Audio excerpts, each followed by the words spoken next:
Book 3, The Sword. Chapter 1, Transition.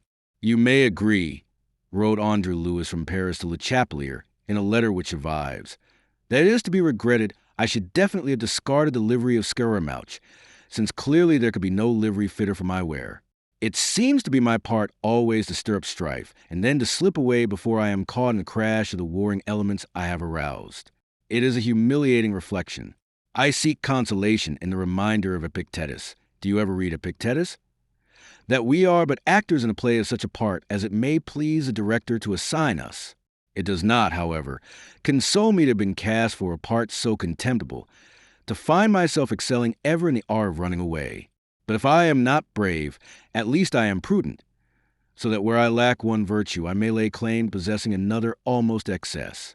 On a previous occasion, they wanted to hang me for sedition. Should I have stayed to be hanged? This time they may want to hang me for several things, including murder. For I do not know whether that scoundrel may be alive or dead from the dose of lead I pumped into his fat paunch. Nor can I say that I very greatly care. If I have a hope at all in the matter, it is that he is dead and damned. But I am really indifferent. My own concerns are troubling me enough. I have all but spent the little money that I contrived to conceal about me before I fled from Nantes on that dreadful night, and both of the only two professions of which I can claim to know anything, the law and the stage, are closed to me, since I cannot find employment in either without revealing myself as a fellow who is urgently wanted by the hangman. As things are, it is very possible that I may die of hunger, especially considering the present price of victuals in this ravenous city. Again I have recourse to Epictetus for comfort. It is better, he says, to die of hunger having lived without grief and fear, than to live with a troubled spirit amid abundance. I seem likely to perish in a state that he accounts so enviable. That it does not seem exactly enviable to me merely proves that as a Stoic I am not a success. There is also another letter is written at about the same time to the Marquis de la Tour d'Azur, a letter since published by Émile Coursac in his Undercurrents of the Revolution in Brittany, unearthed by him from the archives of Rennes, to which had been consigned by M. de Lestiguières, who had received it for justiciary purposes from the Marquis. The Paris newspapers, he writes in this, which have reported in considerable detail the fracas at the Theatre Feydeau, and disclose the true identity of the Scaramouche who provoked it, inform me also that you have escaped the fate I had intended for you when I raised that storm of public opinion and public indignation. I would not have you take satisfaction in the thought that I regret your escape. I do not. I rejoice in it. To deal justice by death has this disadvantage, that the victim has no knowledge that justice has overtaken him. Had you died, had you been torn limb from limb that night, I should now repine in the thought of your eternal and untroubled slumber. Not in euthanasia, but in torment of mind should the guilty atone.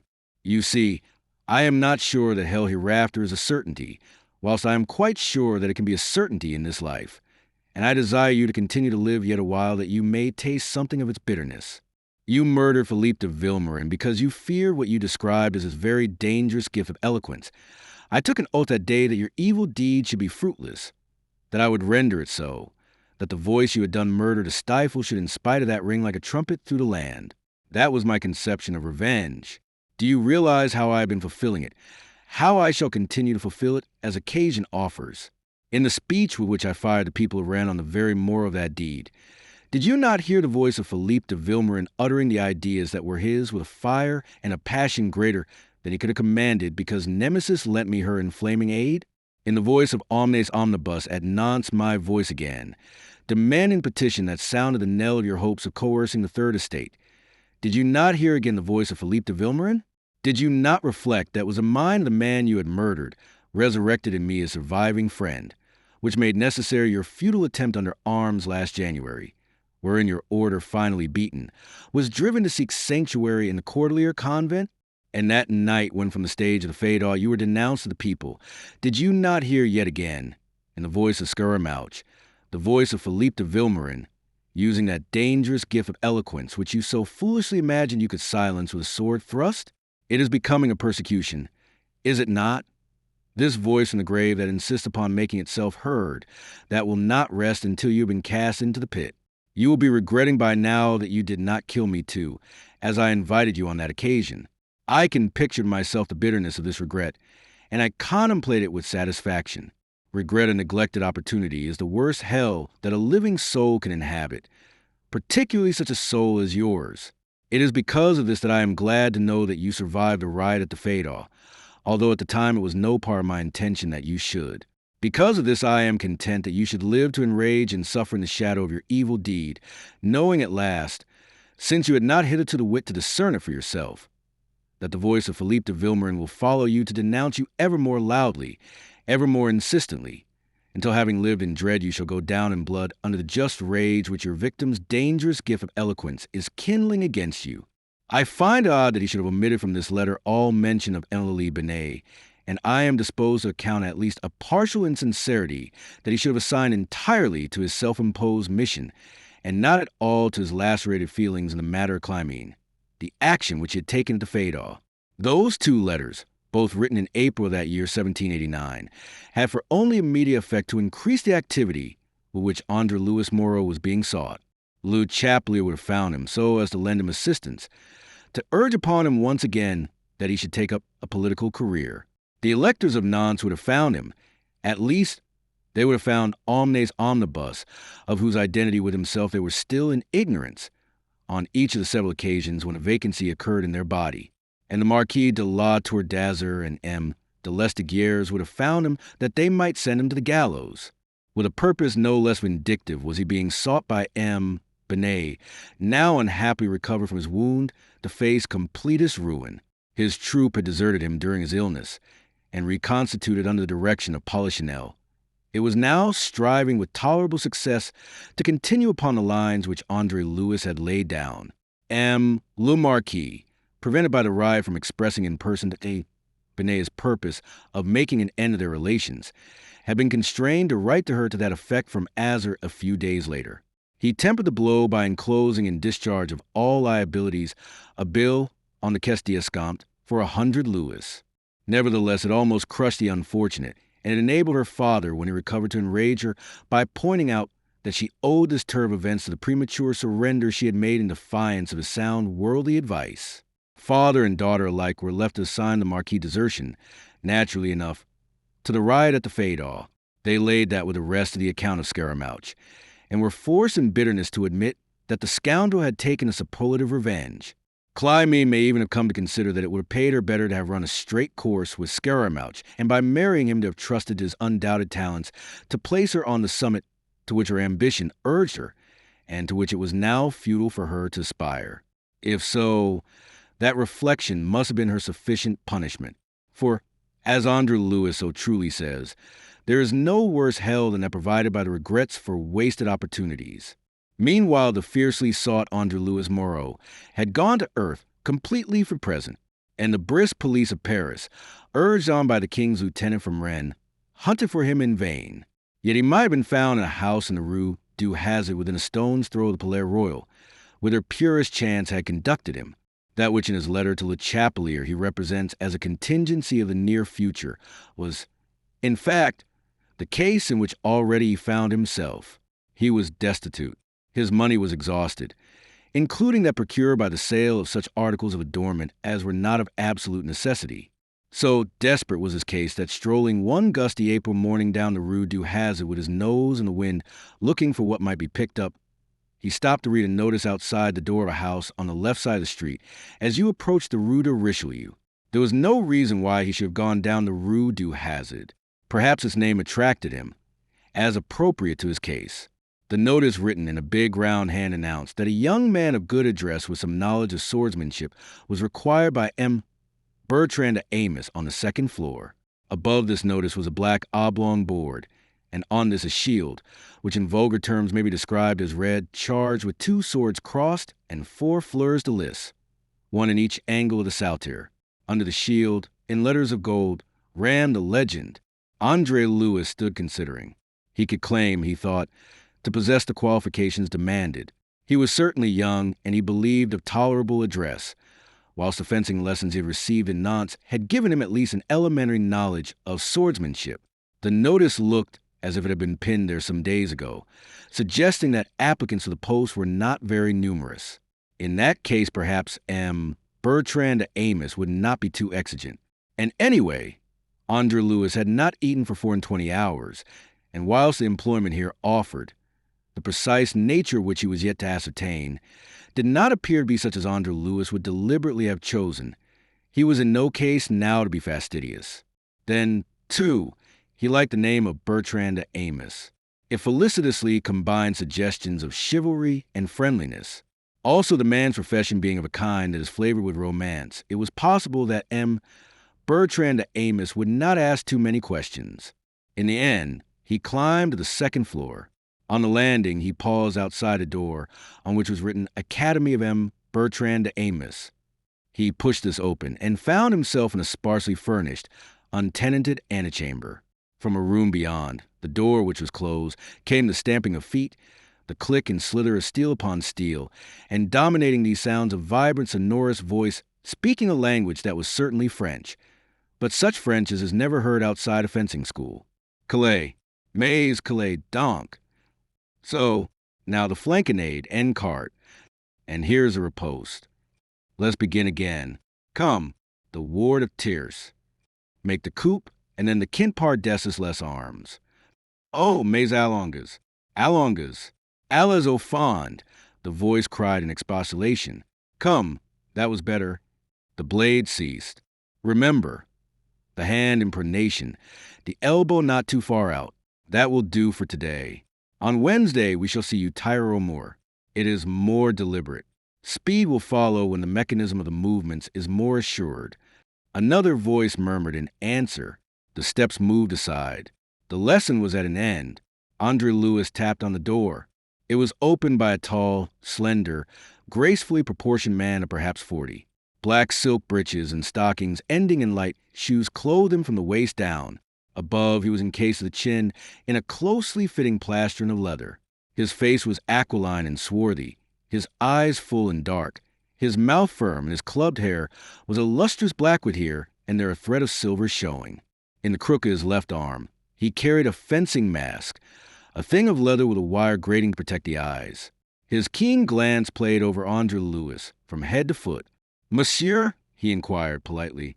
It was clear that he mistook André-Louis' quality, which is not surprising, for despite his sadly reduced fortunes, his exterior was irreproachable, and de Amos was not to guess that he carried upon his back the whole of his possessions. You have a notice below, monsieur, he said, and from the swift lighting of the fencing master's eyes he saw that he had been correct in his assumption that applicants for the position had not been jostling one another on his threshold. And then that flash of satisfaction was followed by a look of surprise. You are come in regard to that? André-Louis shrugged and half smiled. One must live, said he. But come in, sit down there. I shall be free to attend to you in a moment. André-Louis took a seat on the bench ranged against one of the whitewashed walls. The room was long and low, its floor entirely bare.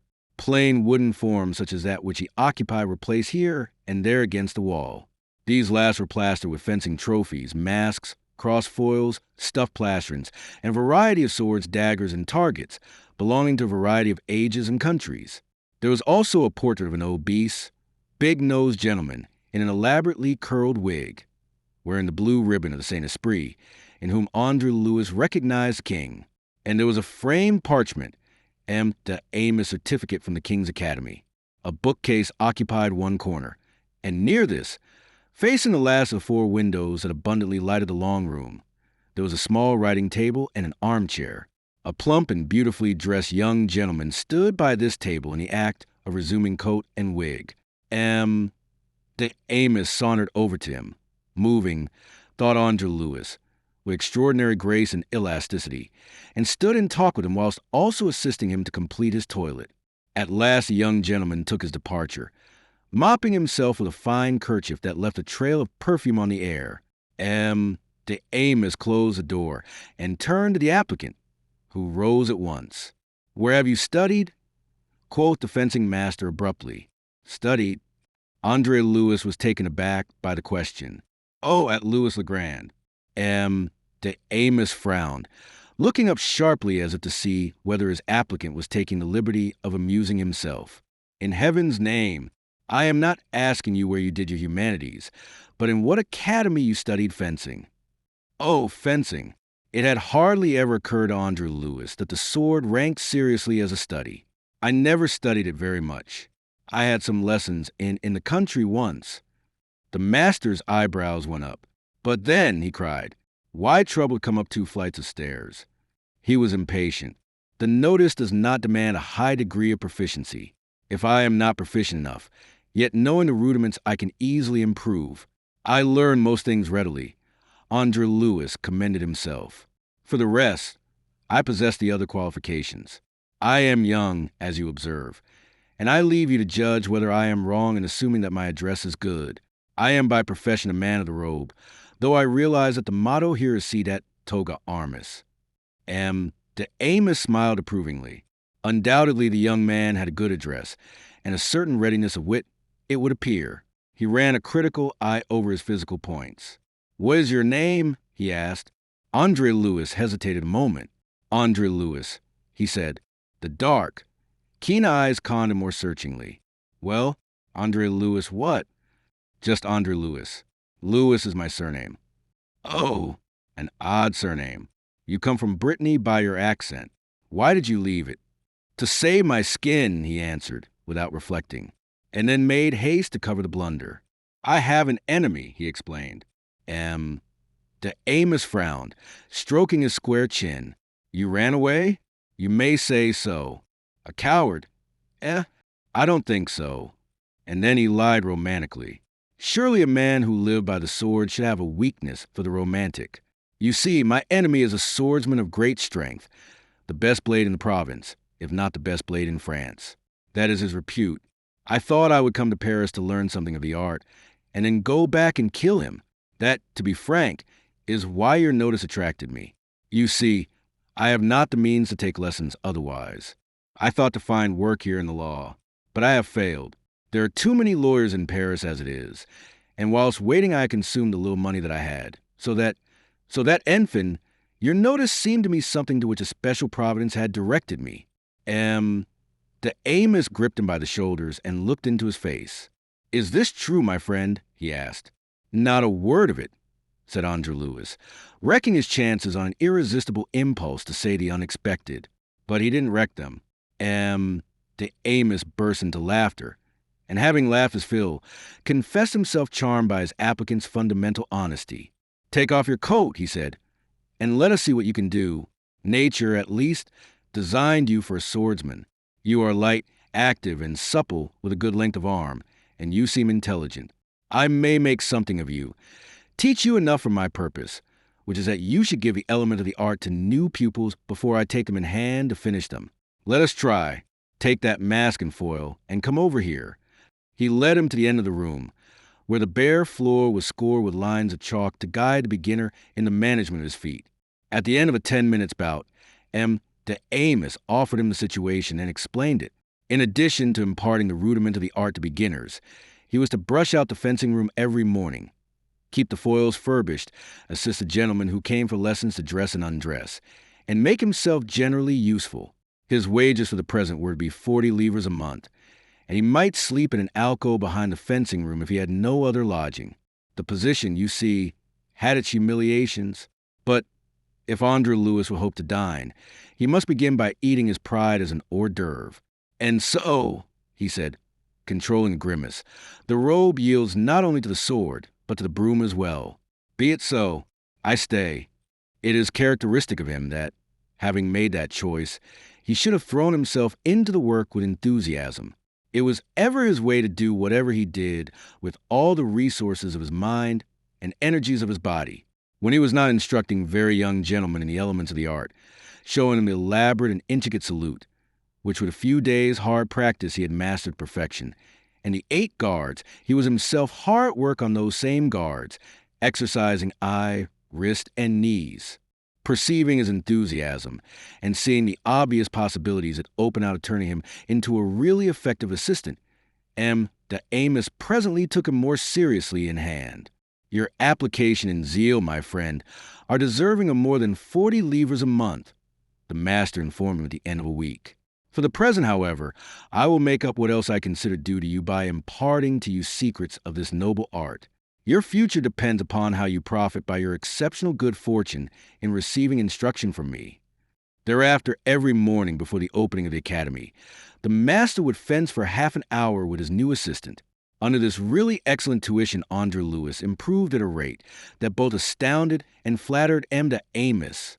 He would have been less flattered and more astounded had he known that at least half the secret of André-Louis' amazing progress lay in the fact that he was devouring the contents of the master's library, which was made up of a dozen or so treatises on fencing by such great masters as La Bessire, Danet, and the syndic of the King's Academy, Augustin Rousseau. To M. de Amos, whose swordsmanship was all based on practice and not at all on theory, who was indeed no theorist or student in any sense, that little library was merely a suitable adjunct to a fencing academy, a proper piece of decorative furniture. The books themselves meant nothing to him in any other sense. He had not the type of mind that could have read them with profit, nor could he understand that another should do so.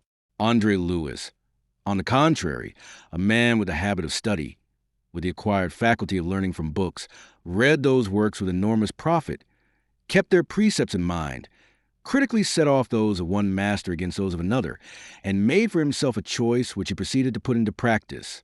At the end of a month, it suddenly dawned upon M. de Amos that his assistant had developed into a fencer of very considerable force, a man in a bout with whom it became necessary to exert himself if he were to escape defeat. I said from the first, he told him one day, that nature designed you for a swordsman. See how justified I was. And see also how well I have known how to mold the material with which nature has equipped you. To the master be the glory, said André-Louis. His relations with M. de Amos had meanwhile become the friendliest, and he was now beginning to receive from him other pupils than mere beginners. In fact, André-Louis was becoming an assistant in a much fuller sense of the word. M. de Amos, a chivalrous, open-handed fellow, far from taking advantage of what he had guessed to be the young man's difficulties, rewarded his zeal by increasing his wages to 4 louis a month. From the earnest and thoughtful study of the theories of others, it followed now, as not uncommonly happens, that André-Louis came to develop theories of his own. He lay one June morning on his little truckle bed in the alcove behind the academy, considering a passage that he had read last night in Danet on double and triple feints. It had seemed to him when reading it that Danet had stopped short on the threshold of a great discovery in the art of fencing. Essentially a theorist, André-Louis perceived the theory suggested, which Danet himself in suggesting it had not perceived. He lay now on his back, surveying the cracks in the ceiling, and considering this matter further with the lucidity that early morning often brings to an acute intelligence. You are to remember that for close upon 2 months now the sword had been André-Louis' daily exercise, and almost hourly thought. Protracted concentration upon the subject was giving him an extraordinary penetration of vision. Swordsmanship, as he learned and taught and saw it daily practice, consisted of a series of attacks and parries, a series of disengages from one line into another, but always a limited series. A half-dozen disengages on either side was, strictly speaking, usually as far as any engagement went. Then one recommenced. But even so, these disengages were fortuitous. What if from first to last they should be calculated? That was part of the thought, one of the 2 legs on which his theory was to stand. The other was, what would happen if one so elaborated Danet's ideas on the triple feint as to merge them into a series of actual calculated disengages to culminate at the 4th or 5th or even 6th disengage? That is to say, if one were to make a series of attacks inviting riposte again to be countered, each of which was not intended to go home, but simply play the opponent's blade into a line that must open him ultimately, and as predetermined for an irresistible lunge. Each counter of the opponent's would have to be preconsidered in this widening of his guard, a widening so gradual that he should himself be unconscious of it, and throughout intent upon getting home his own point on one of those counters. André-Louis had been in his time a chess player of some force, and at chess he had excelled by virtue of his capacity for thinking ahead. That virtue applied to fencing should all but revolutionize the art. It was so applied already, of course, but only in elementary and very limited fashion, in mere feint, single, double, or triple. But even the triple feint should be a clumsy device compared with his method upon which he theorized. He considered further, and the conviction grew that he held the key of a discovery. He was impatient to put his theory to the test. That morning he was given a pupil of some force, against whom usually he was hard put to it to defend himself. Coming on guard, he made up his mind to hit him on the fourth disengage, predetermining the 4 passes that should lead up to it. They engaged in tierce, and André-Louis led the attack by a beat and a straightening of the arm.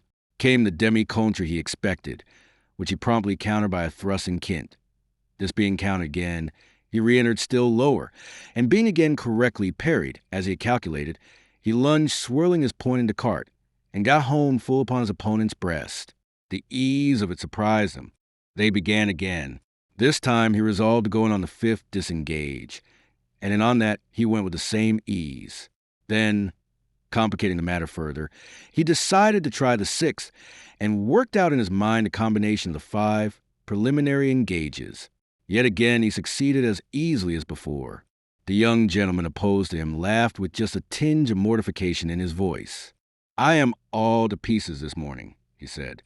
"You are not of your usual force," André-Louis politely agreed, and then greatly daring, always to test a theory of his to the uttermost. "So much so," he added, "that I could almost be sure of hitting you as and when I declare." The capable pupil looked at him with a half sneer. "No," said he. "Let us try. On the 4th disengage, I shall touch you. Allons, en garde." And as he promised, so it happened, the young gentleman who, hitherto, had held no great opinion of André-Louis' swordsmanship, accounting him well enough for purposes of practice when the master was otherwise engaged, opened wide his eyes.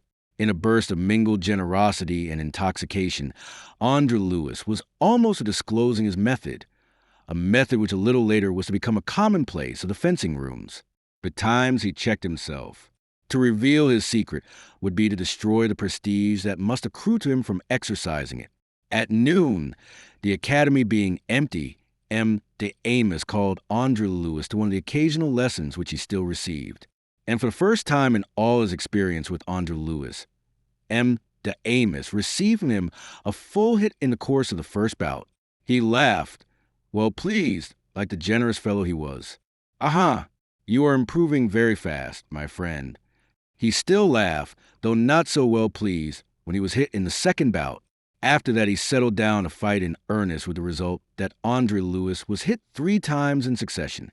The speed and accuracy of the fencing master, when fully exerting himself, disconcerted André-Louis' theory, which for want of being exercised and practiced, still demanded too much consideration.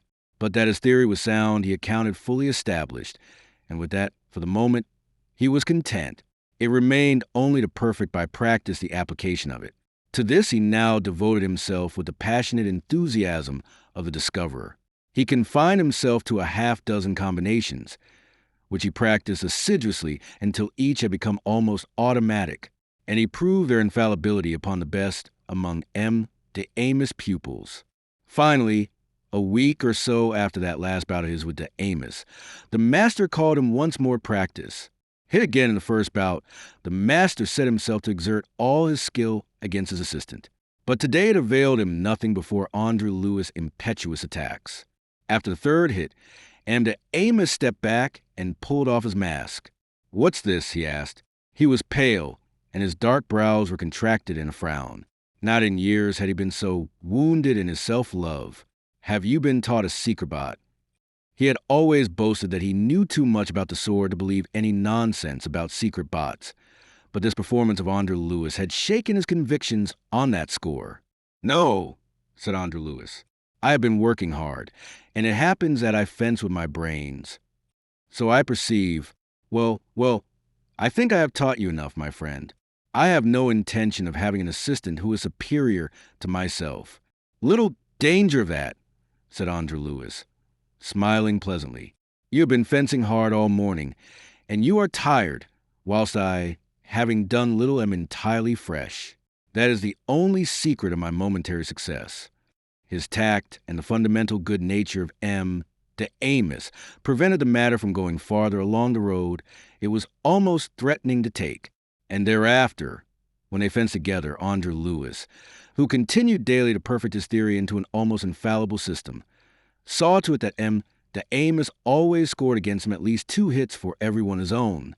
So much he would grant a discretion, but no more. He desired that M. de Amos should be conscious of his strength, without, however, discovering so much of its real extent as would have excited in him an unnecessary degree of jealousy. And so well did he contrive that whilst he became ever of greater assistance to master, for his style and general fencing, too, had materially improved, he was also a source of pride to him as the most brilliant of all the pupils that had ever passed through his academy. Never did André-Louis disillusion him by revealing the fact that his skill was due far more to M. de Amos' library and his own mother wit than to any lessons received. Chapter 2. Quos Deus vult perdere. Once again, precisely as he had done when he joined Benet's troupe, did André-Louis now settle down wholeheartedly to the new profession into which necessity had driven him, and in which he found effective concealment from those who might seek him to his hurt. This profession might, although in fact it did not, have brought him to consider himself at last as a man of action. He had not, however, on that account ceased to be a man of thought, and the events of spring and summer months of that year 1789 in Paris provided him with abundant matter for reflection. He read there in a raw what is perhaps the most amazing page in the history of human development, and in the end, he was forced to the conclusion that all his early preconceptions had been at fault, and that it was such exalted, passionate enthusiasts as Vilmorin who had been right. I suspect him of actually taking pride in the fact that he had been mistaken, complacently attributing his error to the circumstance that he had been, himself, of too sane and logical a mind to gauge the depths of human insanity now revealed. He watched the growth of hunger, the increasing poverty and distress of Paris during that spring, and assigned it to its proper cause, together with the patience with which the people bore it. The world of France was in a state of hushed, of paralyzed expectancy, waiting for the States General to assemble and for centuries of tyranny to end. And because of this expectancy, industry had come to a standstill. The stream of trade had dwindled to a trickle. Men would not buy or sell until they clearly saw the means by which the genius of the Swiss banker, M. Necker, was to deliver them from this morass. And because of this paralysis of affairs, the men of the people were thrown out of work and left to starve with their wives and children. Looking on, André-Louis smiled grimly. So far he was right. The sufferers were ever the proletariat. The men who sought to make this revolution, the electors, here in Paris as elsewhere, were men of substance, notable bourgeois, wealthy traders. And whilst these, despising the canaille and envying the privilege, talked largely of equality, by which they meant an ascending equality that should confuse themselves with the gentry, the proletariat perished of want in its kennels. At last of the month of May, the deputies arrived, André-Louis' friend Le Chapelier prominent amongst them, and the States General were inaugurated at Versailles. It was then that affairs began to become interesting, then that André-Louis began seriously to doubt the soundness of the views he had held hitherto. When the royal proclamation had gone forth decreeing that the deputies of the Third Estate should number twice as many as those of the other two orders together, André-Louis had believed that the preponderance of votes thus assured to the Third Estate rendered inevitable the reforms to which they had pledged themselves. But he had reckoned without the power of the privileged orders over the proud Austrian queen, and her power over the obese, phlegmatic, irresolute monarch. That the privileged order should deliver battle in defense of their privileges, André-Louis could understand. Man being what he is, and laboring under his curse of acquisitiveness, will never willingly surrender possessions, whether they be justly or unjustly held. But what surprised André-Louis was the unutterable crassness of the methods by which the privileged ranged themselves for battle. They opposed brute force to reason and philosophy, and battalions of foreign mercenaries to ideas, as if ideas were to be impaled on bayonets. The war between the privileged and the court on one side, and the assembly and the people on the other had begun.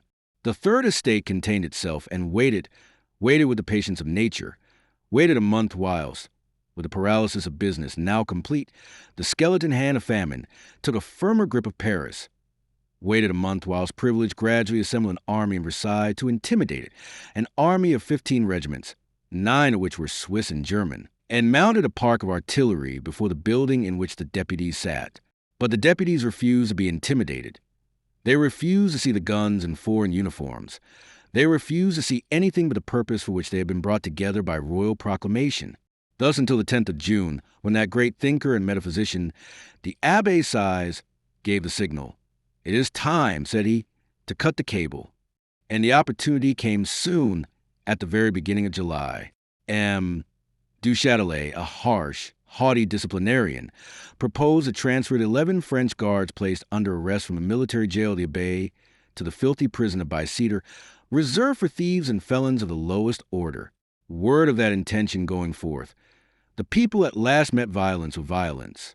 A mob 4,000 strong broke into the Abbaye and delivered thence not only the 11 guardsmen, but all the other prisoners, with the exception of one whom they discovered to be a thief and whom they put back again. That was open revolt at last, and with revolt privilege knew how to deal. It would strangle this mutinous Paris in the iron grip of the foreign regiments. Measures were quickly concerted. Old Marechal de Broglie, a veteran of the 7 Years' War, imbued with a soldier's contempt for civilians, conceiving that the sight of a uniform would be enough to restore peace and order, took control with Besenval as his second-in-command. The foreign regiments were stationed in the environs of Paris, regiments whose very names were an irritation to the Parisians, regiments of Riesbach, of Diesbach, of Nassau, Esterhazy, and Romer. Reinforcements of Swiss were sent to the Bastille, between whose crenels already since the 30th of June were to be seen the menacing mouths of loaded cannon. On the 10th of July, the electors once more addressed the king to request a withdrawal of the troops. They were answered next day that the troops served the purpose of defending the liberties of the Assembly. And on the next day to that, which was a Sunday, the philanthropist Dr. Guillotin, whose philanthropic engine of painless death was before very long to find a deal of work, came from the Assembly, of which he was a member, to assure the electors of Paris that all was well, appearances notwithstanding, since Necker was more firmly in the saddle than ever. He did not know that at the very moment in which he was speaking so confidently, the oft-dismissed and oft-recalled M. Necker had just been dismissed yet again by the hostile cabal about the Queen. Privilege wanted conclusive measures, and conclusive measures it would have, conclusive to itself. And at the same time, yet another philanthropist, also a doctor, one Jean-Paul Marat of Italian extraction, better known as Marat, the gallicized form of name he adopted, a man of letters, too, who had spent some years in England and there published several works on sociology, was writing, "Have a care. Consider what would be the fatal effect of a seditious movement. If you should have the misfortune to give way to that, you will be treated as people in revolt and blood will flow." André-Louis was in the gardens of Palais Royal, that place of shops and puppet shows, of circus and cafes, of gaming houses and brothels, that universal rendezvous, on that Sunday morning when the news of Necker's dismissal spread, carrying with it dismay and fury. Into Necker's dismissal, the people read the triumph of the party hostile to themselves. It sounded the knell of all hope of redress of their wrongs. He beheld a slight young man with a pock-marked face, redeemed from utter ugliness by a pair of magnificent eyes, leap to a table outside the Café de Foy, a drawn sword in his hand, crying, "To arms!" And then upon the silence of astonishment that cry imposed, this young man poured a flood of inflammatory eloquence, delivered in a voice marred at moments by a stutter. He told the people that the Germans on the Champ de Mars would enter Paris that night to butcher the inhabitants. "Let us mount a cockade," he cried, and tore a leaf from a tree to serve his purpose. The green cockade of hope. Enthusiasm swept the crowd, a motley crowd made up of men and women of every class, from vagabond to nobleman, from harlot to lady of fashion. Trees were despoiled of their leaves, and the green cockade was flaunted from almost every head. "You are caught between two fires," the incendiary stuttering voice raved on. "Between the Germans on the Champ de Mars and the Swiss in the Bastille. To arms, then, to arms." Excitement boiled up and over. From a neighboring waxwork show came the bust of Necker, and presently a bust of that comedian, the Duke of Orleans, who had a party, and who was as ready as any other the budding opportunist of those days to take advantage of the moment for his own aggrandizement. The bust of Necker was draped with crape. André-Louis looked on and grew afraid. Marat's pamphlet had impressed him. It had expressed what himself he had expressed more than half a year ago to the mob at Rennes. This crowd, he felt, must be restrained. That hot-headed, irresponsible stutterer would have the town in a blaze by night unless something were done. The young man, a causeless advocate of the Palais named Camille Desmoulins, later to become famous, leapt down from his table still waving his sword, still shouting, "To arms! Follow me." André-Louis advanced to occupy the improvised rostrum, which the stutterer had just vacated. to make an effort at counteracting that inflammatory performance. He thrust through the crowd and came suddenly face to face with a tall man beautifully dressed, whose handsome countenance was sternly set, whose great somber eyes moldered as if with suppressed anger. Thus face to face, each looking into the eyes of the other, they stood for a long moment, the jostling crowd streaming past them, unheeded. Then André-Louis laughed. That fellow, too, has a very dangerous gift of eloquence, Le Marquis, he said. In fact, there are a number of such in France today. They grow from the soil, which you and yours have irrigated with the blood of the martyrs of liberty. Soon it may be your blood instead. The soil is parched and thirsty for it. Gallows bird, he was answered. The police will do your affair for you.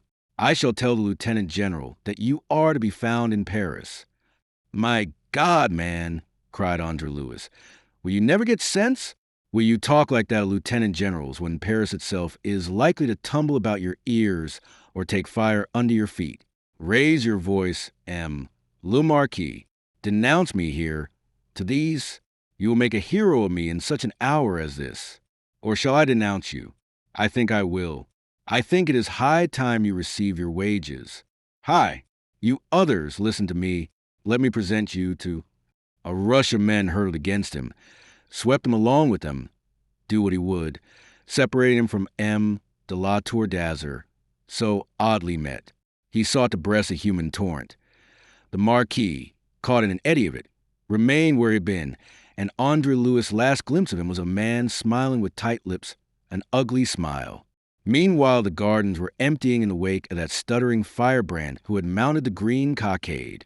The human torrent poured out into the Rue de Richelieu, and André-Louis perforce must suffer himself to be borne along by it, at least as far as the Rue du Hazard. There he sidled out of it, and having no wish to be crushed to death or take further part in the madness that was afoot, he slipped down the street, and so got home to the deserted academy. For there were no pupils today, and even M. de Amos, like André-Louis, had gone out to seek for news of what was happening at Versailles. This was no normal state of things at the academy of Bertrand de Amos. Whatever else in Paris might have been at a standstill lately, the fencing academy had flourished as never hitherto. Usually both the master and his assistant were busy from morning until dusk, and already André-Louis was being paid now by the lessons that he gave, the master allowing him one half of the fee in each case for himself, an arrangement which the assistant found profitable. On Sundays the academy made half holiday, but on this Sunday such had been the state of suspense and ferment in the city that no one having appeared by 11 o'clock, both de Amos and André-Louis had gone out. Little they thought as they lightly took leave of each other. They were very good friends by now, that they were never to meet again in this world. Bloodshed there was that day in Paris. On the Place Vendôme, a detachment of dragoons awaited the crowd out of which André-Louis had slipped. The horsemen swept down upon the mob, dispersed it, smashed the waxen effigy of M. Necker, and killed one man on the spot, an unfortunate French guard who stood his ground. That was the beginning. As a consequence, Besenval brought up his Swiss from the Champ de Mars and marshaled them in battle order on the Champs-Élysées with 4 pieces of artillery. His dragoons he stationed in the Place Louis XV. That evening an enormous crowd, streaming along the Champs-Élysées and the Tuileries gardens, considered with eyes of alarm that warlike preparation. Some insults were cast upon those foreign mercenaries, and some stones were flung. Besenval, losing his head or acting under orders, sent for his dragoons and ordered them to disperse the crowd, but that crowd was too dense to be dispersed in this fashion, so dense that it was impossible for the horsemen to move without crushing someone. There were several crushed, and as a consequence, when the dragoons, led by the Prince de Lambesc, advanced into the Tuileries gardens, the outraged crowd met them with a fusillade of stones and bottles. Lambesc gave the order to fire. There was a stampede. Pouring forth from the Tuileries through the city went those indignant people, with their story of German cavalry trampling upon women and children, and uttering now in grimmest earnest call to arms, raised at noon by Desmoulins in the Palais Royal. The victims were taken up and borne thence, and amongst them was Bertrand de Amos, himself, like all who live by the sword, an ardent upholder of the noblesse, trampled to death under hooves of foreign horsemen launched by the noblesse and led by a nobleman. To André-Louis, waiting that evening on the second floor of number 13 Rue, du Hazard for the return of his friend and master, for men of the people brought that broken body, one of the earliest victims of the revolution that was now launched in earnest. Chapter 3. President Le Chapelier, the ferment of Paris which, during the 2 following days, resembled an armed camp rather than a city, delayed the burial of Bertrand de Amos until the Wednesday of that eventful week. Amid events that were shaking a nation to its foundations, the death of a fencing master passed almost unnoticed even among his pupils, most of whom did not come to the academy during the 2 days that his body lay there.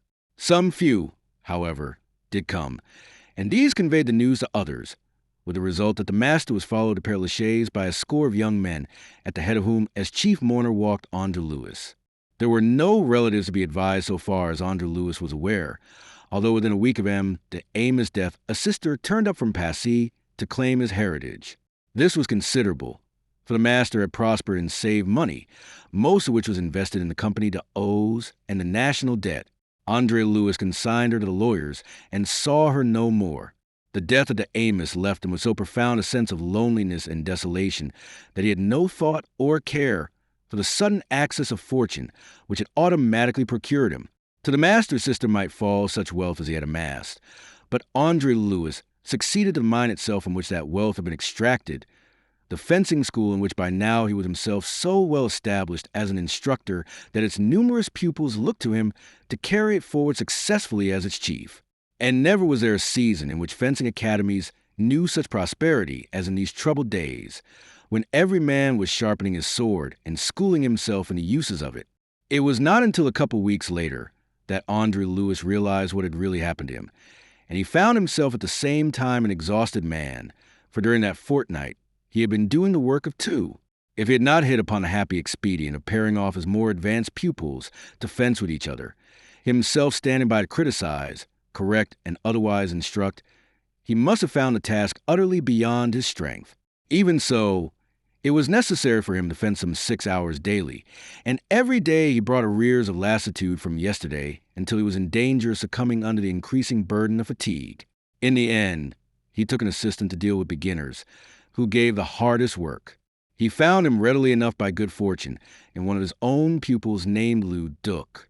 As the summer advanced and the concourse of pupils steadily increased, it became necessary for him to take yet another assistant, an able young instructor named Galoche, and another room on the floor above. They were strenuous days for André-Louis, more strenuous than he had ever known, even when he had been at work to build up a Binet company. But it follows that they were days of extraordinary prosperity. He comments regretfully upon the fact that Bertrand de Amos should have died by ill chance on the very eve of so profitable a vogue of swordplay. The arms of the Académie du Roi, to which André-Louis had no title, still continued to be displayed outside his door. He had overcome the difficulty in a manner worthy of Scaramouche. He left the escutcheon and the legend Académie de Bertrand de Amos, Maître en fait d'armes Académies du Roi, appending to the further legend, conducted by André-Louis.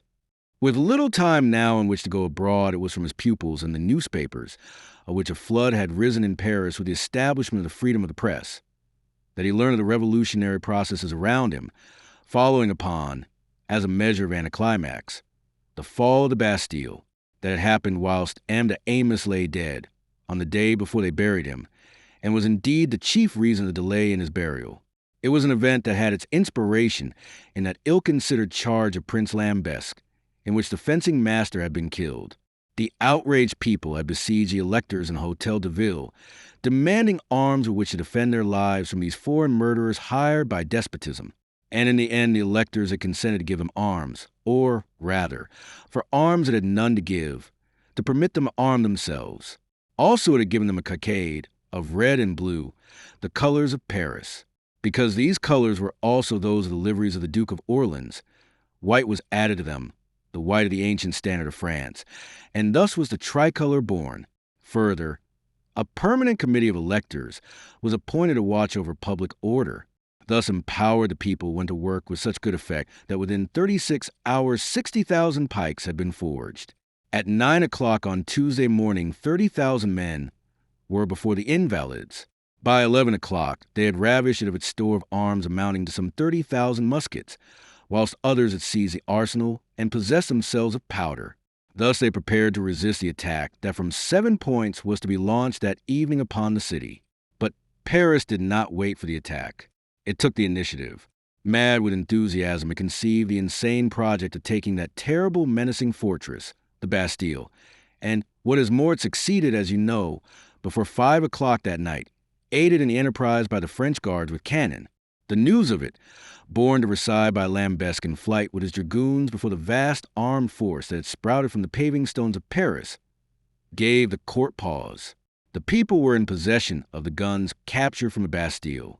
They were erecting barricades in the streets and mounting these guns upon them. The attack had been too long delayed.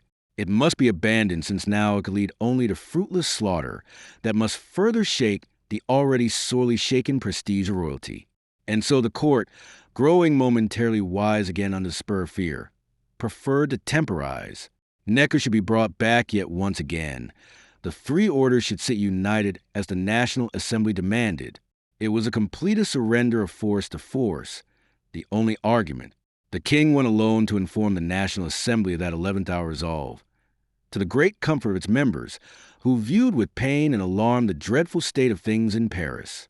No force but the force of reason and argument was their watchword, and it was so to continue for 2 years yet, with a patience and fortitude in the face of ceaseless provocation to which insufficient justice has been done.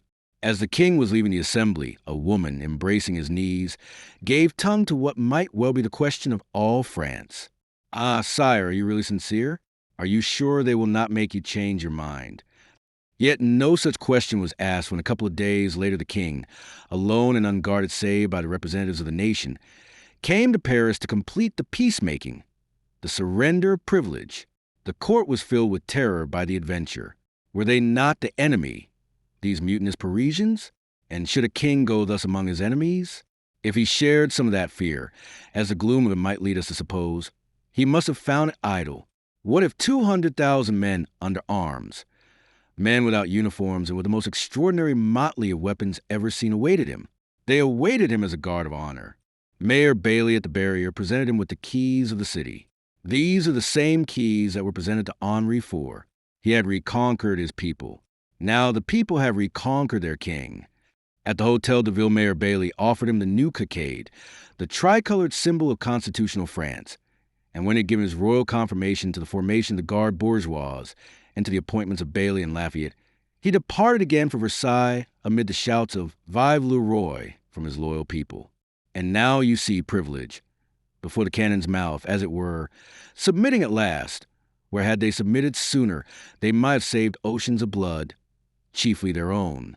They come, nobles and clergy, to join the National Assembly, to labor with it upon this Constitution that is to regenerate France. But the reunion is a mockery, as much a mockery as that of the Archbishop of Paris singing the Te Deum for fall of the Bastille.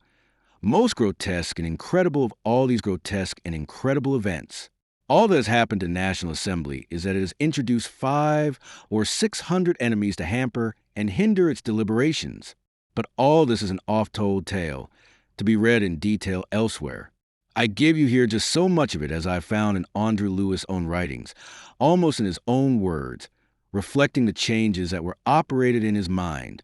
Silent now, he came fully to believe in those things in which he had not believed when earlier he had preached them.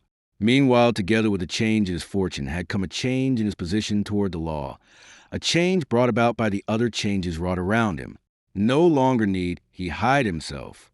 Who in these days would prefer against him the grotesque charge of sedition for what he had done in Brittany? What court would dare to send him to the gallows for having said in advance what all France was saying now?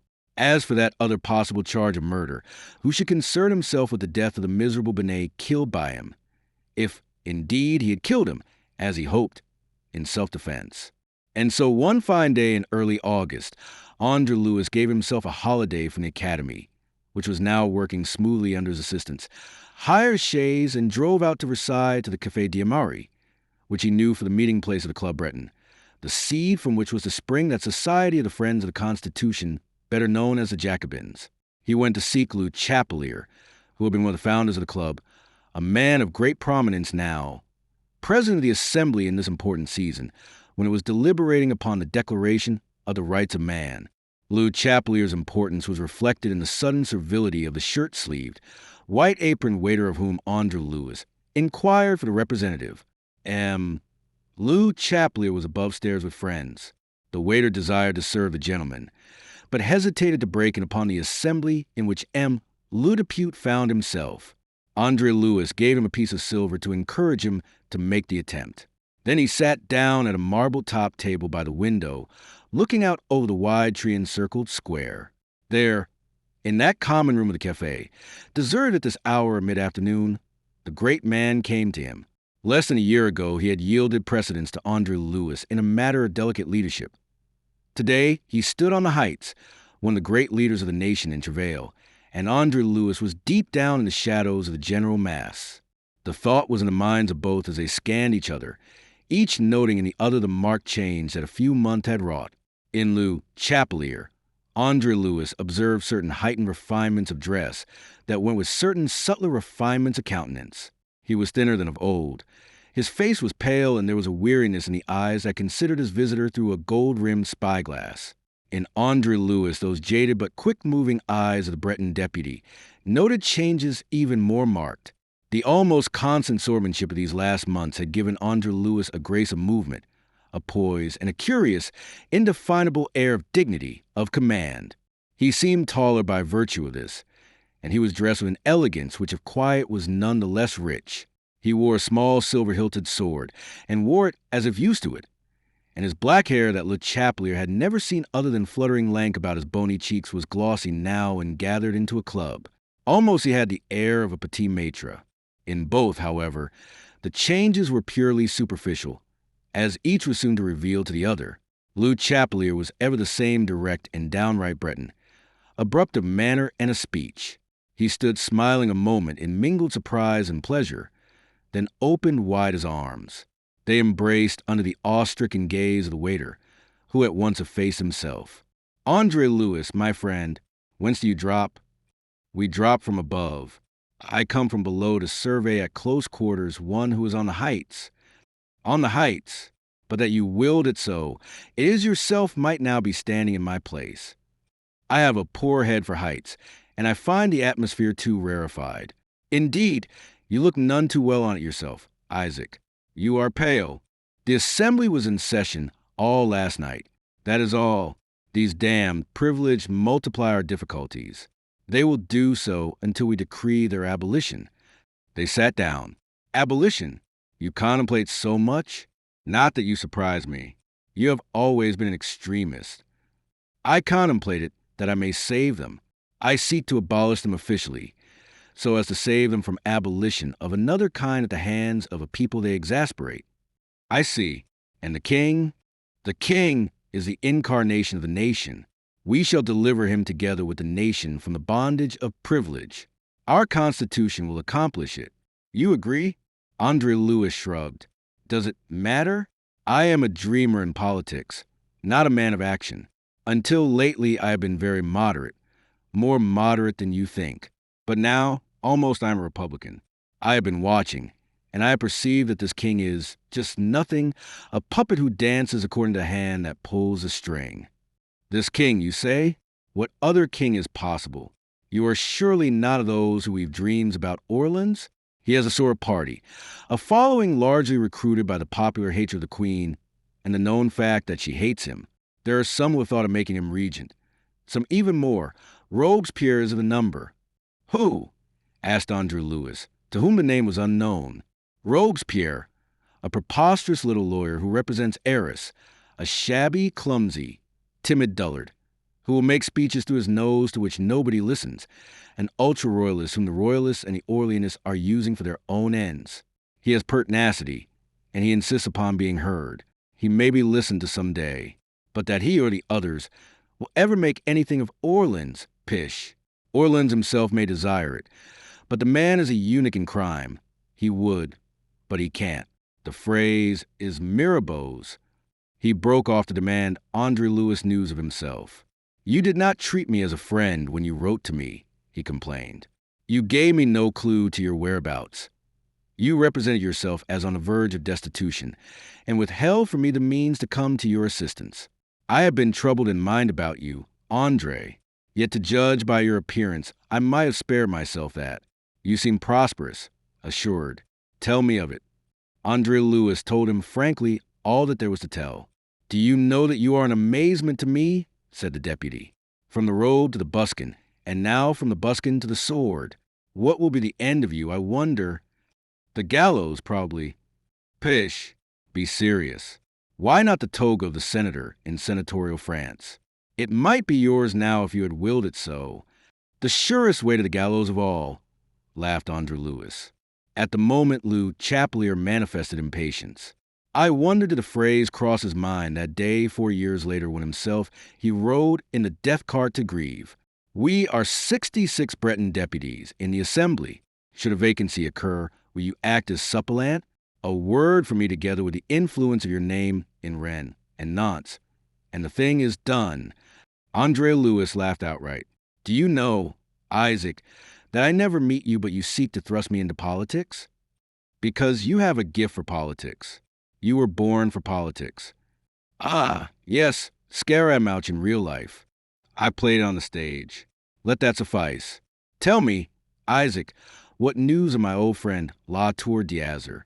He is here in Versailles. Damn him. A thorn in the flesh of the assembly. They burned his chateau at La Tour d'Azur. Unfortunately, he wasn't in it at the time.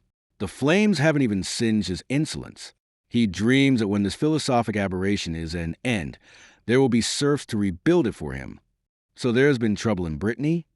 André-Louis had become suddenly grave, his thoughts swinging to Gavrillac. An abundance of it, and elsewhere too. Can you wonder? These delays at such a time, with famine in the land?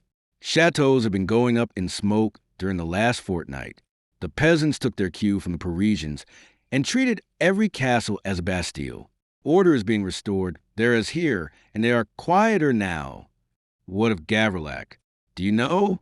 I believe all to be well. The Circadia was not a Marquis de La Tour d'Azur. He was in sympathy with his people. It is not likely that they would injure Gavrillac. But don't you correspond with your godfather? In the circumstances, no. What you tell me would make it now more difficult than ever. For he must account me one of those who helped to light the torch that has set fire to so much belonging to his class. Ascertain for me that all is well, and let me know. I will at once. At parting, when André-Louis was on the point of stepping into his cabriolet to return to Paris, he sought information on another matter.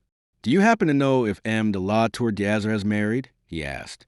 I don't, which really means that he hasn't. One would have heard of it in the case of that exalted privileged. To be sure. André-Louis spoke indifferently. Au revoir, Isaac. You'll come and see me. 13 Rue du Hazard. Come soon. As soon and as often as my duties will allow. They keep me chained here at present. Poor slave of duty with your gospel of liberty. True, and because of that I will come. I have a duty to Brittany, to make Omnes Omnibus one of her representatives in the National Assembly. That is a duty you will oblige me by neglecting, laughed André-Louis and drove away. Chapter 4. At Meudon, later in the week, he received a visit from Le Chapelier just before noon. I have news for you, André. Your godfather is at Meudon. He arrived there 2 days ago. Had you heard? But no. How should I hear? Why is he at Meudon? He was conscious of a faint excitement, which he could hardly have explained. I don't know. There have been fresh disturbances in Brittany. It may be due to that. And so he has come for shelter to his brother? Asked André-Louis. To his brother's house. Yes, but not to his brother. Where do you live at all, André? Do you never hear any of the news? Etienne de Gavrillac emigrated years ago. He was of the household of M. d'Artois, and he crossed the frontier with him. By now, no doubt, he is in Germany with him, conspiring against France. For that is what the émigrés are doing. That Austrian woman at the Tuileries will end by destroying the monarchy. Yes, yes, said André-Louis impatiently. Politics interested him, not at all this morning. But about Gavrillac? Why? Haven't I told you that Gavrillac is at Meudon, installed in the house his brother has left? Dieu de Dieu. Don't I speak French, or don't you understand the language?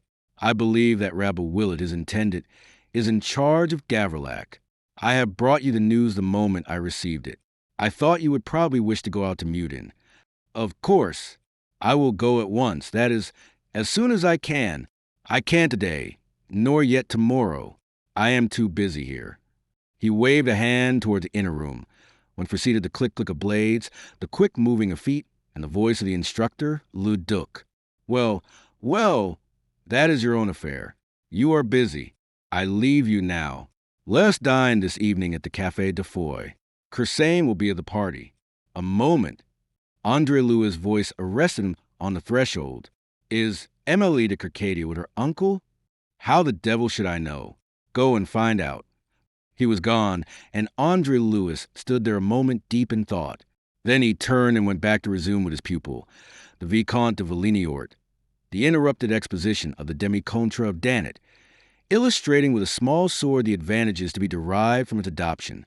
Thereafter he fenced with the Vicomte, who was perhaps the ablest of his pupils at the time, and all the while his thoughts were on the heights of Mudin, his mind casting up the lessons he had to give that afternoon and on the morrow, and wondering which of these he might postpone without deranging the academy. When, having touched the Vicomte 3 times in succession, he paused and wrenched himself back to the present, it was to marvel at the precision to be gained by purely mechanical action. Without bestowing thought upon what he was doing, his wrists and arm and knees had automatically performed their work, like the accurate fighting engine into which constant practice for a year and more had combined them. Not until Sunday was André-Louis able to satisfy a wish which the impatience of the intervening days had converted into a yearning. Dressed with more than ordinary care, his head elegantly coiffed, by one of those hairdressers to the nobility of whom so many were being thrown out of employment by the stream of emigration which was now flowing freely, André-Louis mounted his hired carriage and drove out to Mudin. The house of the younger Circadia no more resembled that of the head of the family than did his person, a man of the court, where his brother was essentially a man of the soil, an officer of the household of Le Comte d'Artois. He had built for himself and his family an imposing villa on the heights of Mudin in a miniature park, conveniently situated for him midway between Versailles and Paris, and easily accessible from either. D'Artois, the royal tennis player, had been amongst the very first to emigrate, together with the Condés, the Comtesse, the Polignacs, and others of the Queen's intimate council, old Marshal de Broglie and the Prince de Lambesc, who realized that their very names had become odious to the people. He had quitted France immediately after the fall of the Bastille. He had gone to play tennis beyond the frontier, and there consummated the work of ruining the French monarchy upon which he and those others had been engaged in France. With him, among several members of his household, went Etienne de Circadia, and with Etienne de Circadia went his family, a wife and 4 children. Thus it was that the Seigneur de Gavrilac, glad to escape from a province so peculiarly disturbed as that of Brittany, where the nobles had shown themselves the most intransigent of all France, had come to occupy in his brother's absence the courtier's handsome villa at Mudin. That he was quite happy there is not to be supposed. A man of his almost Spartan habits, accustomed to plain fare and self-help, was a little uneasy in the sybaritic abode, with its soft carpets, profusion of gilding, and battalion of sleek, silent-footed servants. For Circadia the younger had left his entire household behind. Time, which at Gavrilac he had kept so fully employed in agrarian concerns, here hung heavily upon his hands. In self-defense he slept a great deal, and but for Aline, who made no attempt to conceal her delight at this proximity to Paris and the heart of things, it is possible that he would be a retreat almost at once from surroundings that sorted so ill with his habits. Later on, perhaps, he would accustom himself and grow resigned to this luxurious inactivity. In the meantime, the novelty of it fretted him, and it was into the presence of a peevish and rather somnolent Circadia that André-Louis was ushered in the early hours of the afternoon of that Sunday in June. He was unannounced, as had ever been the custom at Gavrilac.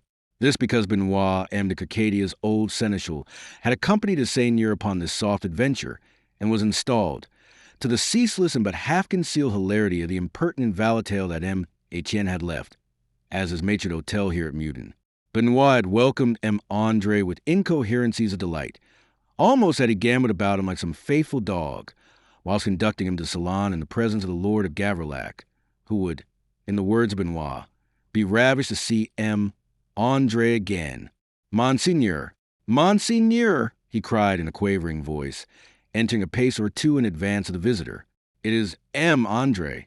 André, your godson, who comes to kiss your hand. He is here, and so fine that you hardly know him. Here he is, Monseigneur. Is he not beautiful?" And the old servant rubbed his hands in conviction of the delight that he believed he was conveying to his master. André-Louis crossed the threshold of that great room, soft carpeted to the foot, dazzling to the eye. It was immensely lofty, and its festooned ceiling was carried on fluted pillars with gilded capitals. The door by which he entered, and the windows that opened upon the garden, were of an enormous height, almost, indeed, the full height of the room itself. It was a room overwhelmingly gilded, with an abundance of ormolu incrustations on the furniture, in which it nowise differed from what was customary in the dwellings of people of birth and wealth. Never, indeed, was there a time in which so much gold was employed decoratively as in this age when coined gold was almost unprocurable, and paper money had been put into circulation to supply the lack. It was a saying of André-Louis that if these people could only have been induced to put the paper on their walls and the gold into their pockets, the finances of the kingdom might soon have been in better case. The seigneur, furbished and beruffled to harmonize with his surroundings, had risen, startled by this exuberant invasion on the part of Benoit, who had been almost as forlorn as himself since their coming to Meudon. "What is it?" His pale, short-sighted eyes peered at the visitor. "André," said he, between surprise and sternness, and the color deepened in his great pink face. Benoit, with his back to his master, deliberately winked and grinned at André-Louis to encourage him not to be put off by any apparent hostility on the part of his godfather. That done, the intelligent old fellow discreetly effaced himself. "What do you want here?" growled M. de Circadia. "No more than to kiss your hand, as Benoit has told you. Monsieur my godfather," said André-Louis submissively, bowing his sleek black head. "You have contrived without kissing it for 2 years. Do not, monsieur, reproach me with my misfortune." The little man stood very stiffly erect, his disproportionately large head thrown back, his pale prominent eyes very stern. "Did you think to make your outrageous offense any better by vanishing in that heartless manner, by leaving us without knowledge of whether you were alive or dead? At first it was dangerous to my life, to disclose my whereabouts. Then for a time I was in need, almost destitute, and my pride forbade me, after what I had done and the view you must take of it, to appeal to you for help. Later, destitute," the seigneur interrupted. For a moment his lip trembled. Then he steadied himself, and the frown deepened as he surveyed this very changed and elegant godson of his, noted the quiet richness of his apparel, the paste buckles and red heels to his shoes, the sword hilted in mother-o'-pearl and silver, and the carefully dressed hair that he had always seen hanging in wisps about his face.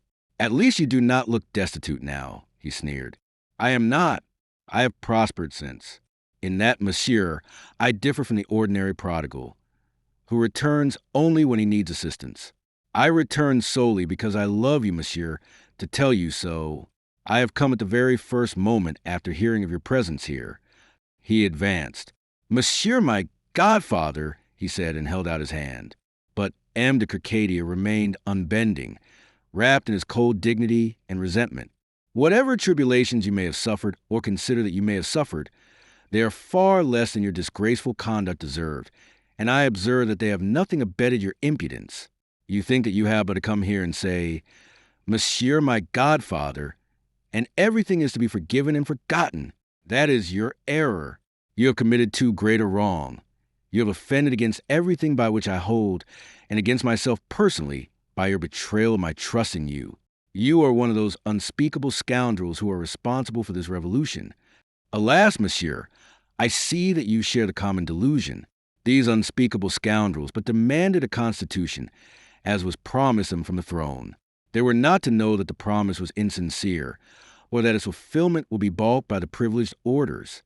The men who have precipitated this revolution, monsieur, are the nobles and the prelates.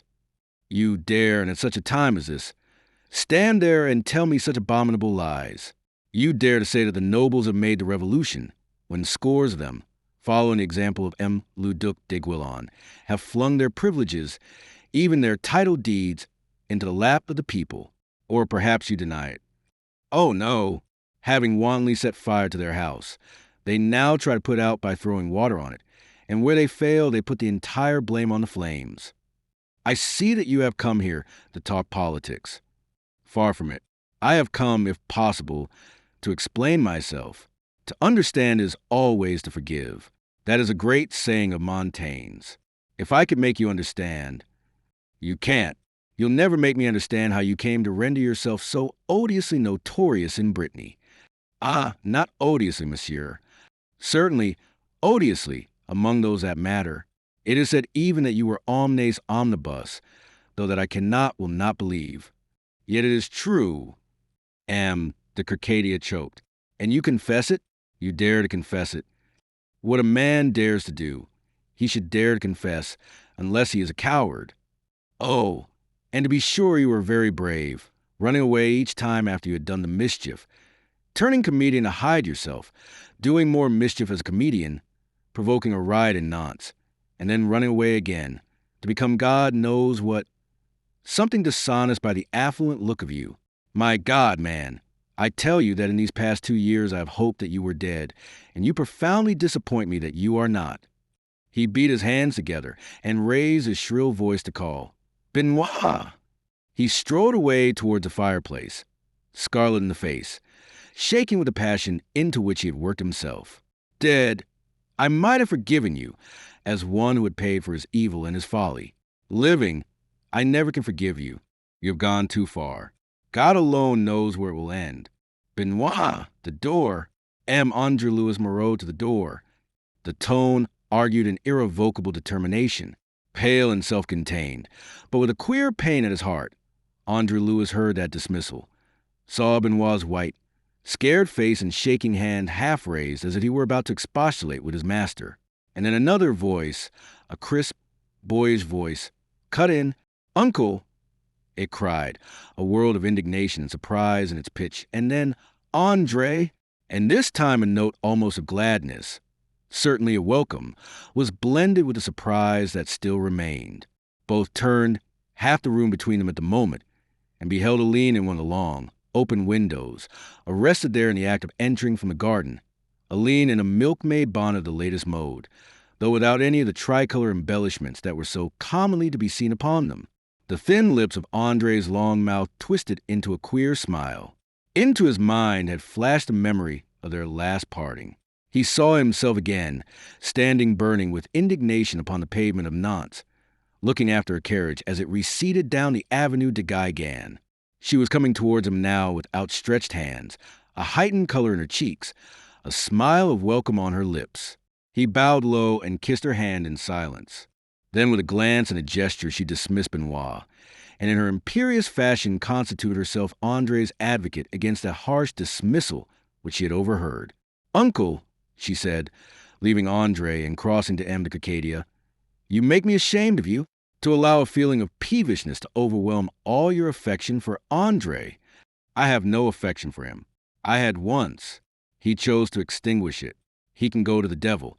And please observe that I don't permit you to interfere. But if he confesses that he has done wrong, he confesses nothing of the kind. He comes here to argue with me about these infernal rights of man. He proclaims himself unrepentant. He announces himself with pride to have been, as all Brittany says, the scoundrel who hid himself under the sobriquet of omnes omnibus. Is that to be condoned? She turned to look at André across the wide space that now separated them. But is this really so?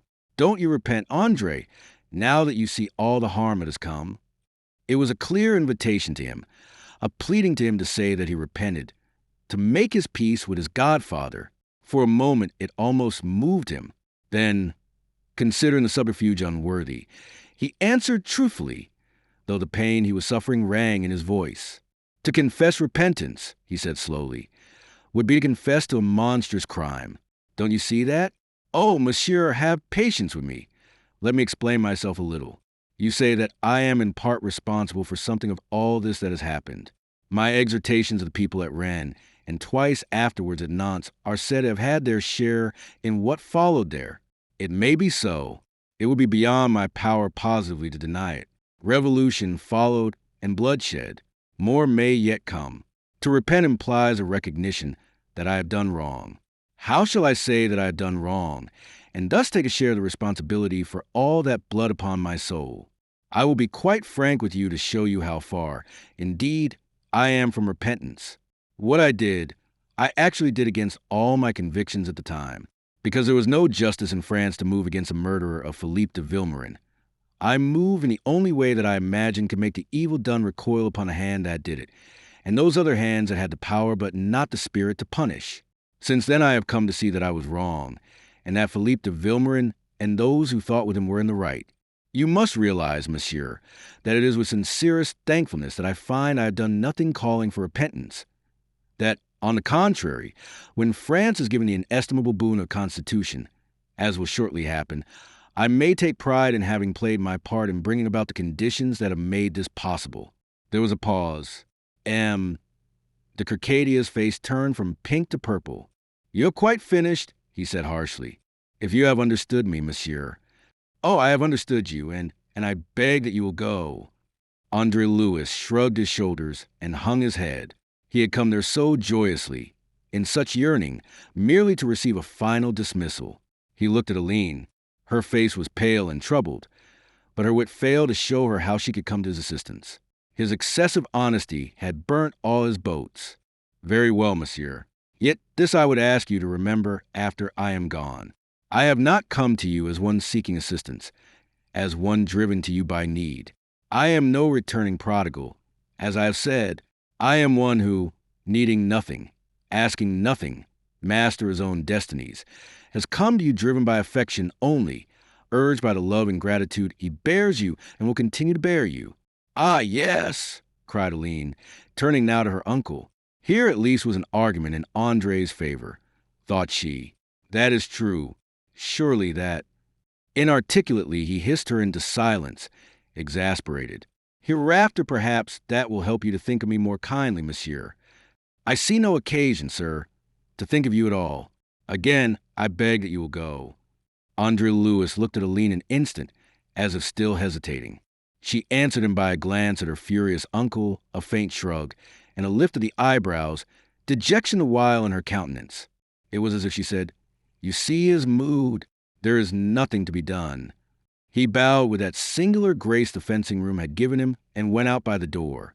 Oh, it is cruel, cried Aline in a stifled voice, her hands clenched, and she sprang to the window. Aline! Her uncle's voice arrested her. Where are you going? But we do not know where he is to be found. Who want to find the scoundrel? We may never see him again. That is most fervently to be desired. Aline said Alf, and went out by the window. He called after her, imperiously commanding her return. But Aline, dutiful child, closed her ears lest she must disobey him, and sped light-footed across the lawn to the avenue there to intercept the departing André-Louis. As he came forth wrapped in gloom, she stepped from the bordering trees into his path. Aline, he cried, joyously almost. I did not want you to go like this. I couldn't let you, she explained herself. I know him better than you do, and I know that his great soft heart will presently melt. He will be filled with regret. He will want to send for you, and he will not know where to send. You think that? Oh, I know it. You arrive in a bad moment. He is peevish and cross-grained, poor man, since he came here. These soft surroundings are all so strange to him. He wearies himself away from his beloved Gavrillac, his hunting and tillage, and the truth is that in his mind he very largely blames you for what has happened, for the necessity, or at least the wisdom, of this change. Brittany, you must know, was becoming too unsafe. The chateau of La Tour d'Azur, amongst others, was burnt to the ground some months ago. At any moment, given a fresh excitement, it may be the turn of Gavrillac, and for this and his present discomfort, he blames you and your friends. But he will come round presently. He will be sorry that he sent you away like this, for I know that he loves you, André, in spite of all. I shall reason with him when the time comes, and then we shall want to know where to find you. At number 13, Rue du Hazard. The number is unlucky, the name of the street appropriate. Therefore, both are easy to remember. She nodded. I will walk with you to the gates. And side by side now they proceeded at a leisurely pace down the long avenue in the June sunshine, dappled by the shadows of the bordering trees. "You are looking well, Andre, and do you know that you've changed the deal? I am glad that you have prospered." And then, abruptly changing the subject before he had time to answer her, she came to the matter uppermost in her mind. "I have so wanted to see you in all these months, Andre. You were the only one who could help me, the only one who could tell me the truth, and I was angry with you for never having written to say where you were to be found. Of course you encouraged me to do so when last we met in Nantes." "What? Still resentful?" "I am never resentful. You should know that." He expressed one of his vanities. He loved to think himself a stoic. "But I still bear the scar of a wound that will be the better for the balm of your retraction." "Why, then I retract, Andre. And now tell me." "Yes, a self-seeking retraction," said he. "You give me something that you may obtain something." He laughed quite pleasantly. "Well, well, command me. Tell me, Andre." She paused, as if in some difficulty, and then went on, her eyes upon the ground. "Tell me the truth of that event at the Fedor." The request fetched a frown to his brow. He suspected at once the thought that prompted it. Quite simply and briefly, he gave her his version of the affair. She listened very attentively. When he had done, she sighed. Her face was very thoughtful. "That is much what I was told," she said. "But it was added that M.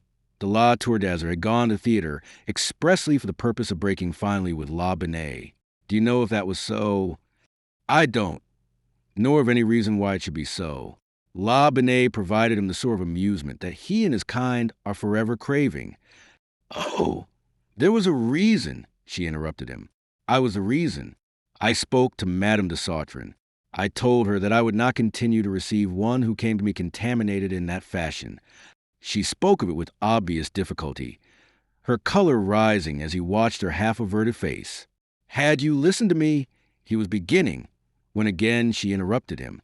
"M. de Sautrin conveyed my decision to him, and afterwards represented him to me as a man in despair, repentant, ready to give proofs, any proofs, of his sincerity and devotion to me. He told me that M. de la Tour d'Azur had sworn to him that he would cut short that affair, that he would see La Binet no more. And then, on the very next day, I heard of his having all but lost his life in that riot at the theater. He had gone straight from that interview with M. de Sautrin, straight from those protestations of future wisdom, to La Binet. I was indignant. I pronounced myself finally. I stated definitely that I would not in any circumstances receive M. de la Tour d'Azur again, and then they pressed this explanation upon me. For a long time I would not believe it. "So that you believe it now," said Andre quickly. "Why?" "I have not said that I believe it now. But, neither can I disbelieve. Since we came to Mudenham, de la Tour d'Azur has been here, and himself he has sworn to me that it was so." "Oh, if M. de la Tour d'Azur has sworn." André-Louis was laughing on a bitter note of sarcasm. "Have you ever known him lie?" she cut in sharply. That checked him. M. de la Tour d'Azur is, after all, a man of honor, and men of honor never deal in falsehood. Have you ever known him do so, that you should sneer as you have done?" "No," he confessed. Common justice demanded that he should admit that virtue at least in his enemy. "I have not known him lie, it is true. His kind is too arrogant, too self-confident to have recourse to untruth. But I have known him do things as vile." "Nothing is as vile," she interrupted, speaking from the code by which she had been reared. "It is for liars only, who are first cousin of thieves, that there is no hope. It is in falsehood only that there is real loss of honor." "You are defending that satyr, I think," he said frostily. "I desire to be just. Justice may seem to you a different matter, when at last you shall have resolved yourself to become Marquise de la Tour d'Azur." He spoke bitterly. "I don't think that I shall ever take that resolve. But you are still not sure, in spite of everything. Can one ever be sure of anything in this world?" "Yes, one can be sure of being foolish." Either she did not hear or did not heed him. "You do not of your own knowledge know that it was not as M. de la Tour d'Azur asserts, that he went to Fedor that night?" "I don't," he admitted. "It is of course possible. But does it matter?" "It might matter Tell me, what became of La Binet after all?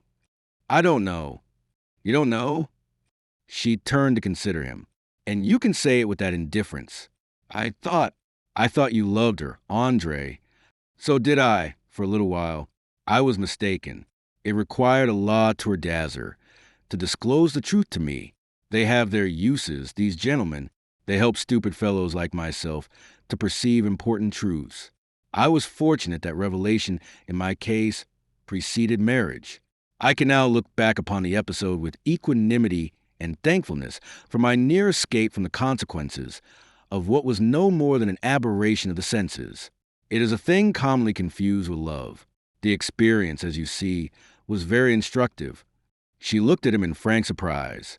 Do you know, André, I sometimes think that you have no heart, presumably because I sometimes betray intelligence.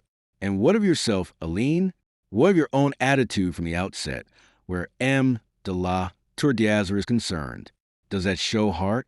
If I were to tell you what it really shows, we should end by quarreling again, and God knows I can't afford to quarrel with you now. I shall take another way. What do you mean? Why? Nothing at the moment, for you are not in any danger of marrying that animal. And if I were, in that case affection for you would discover to me some means of preventing it, unless, he paused. Unless?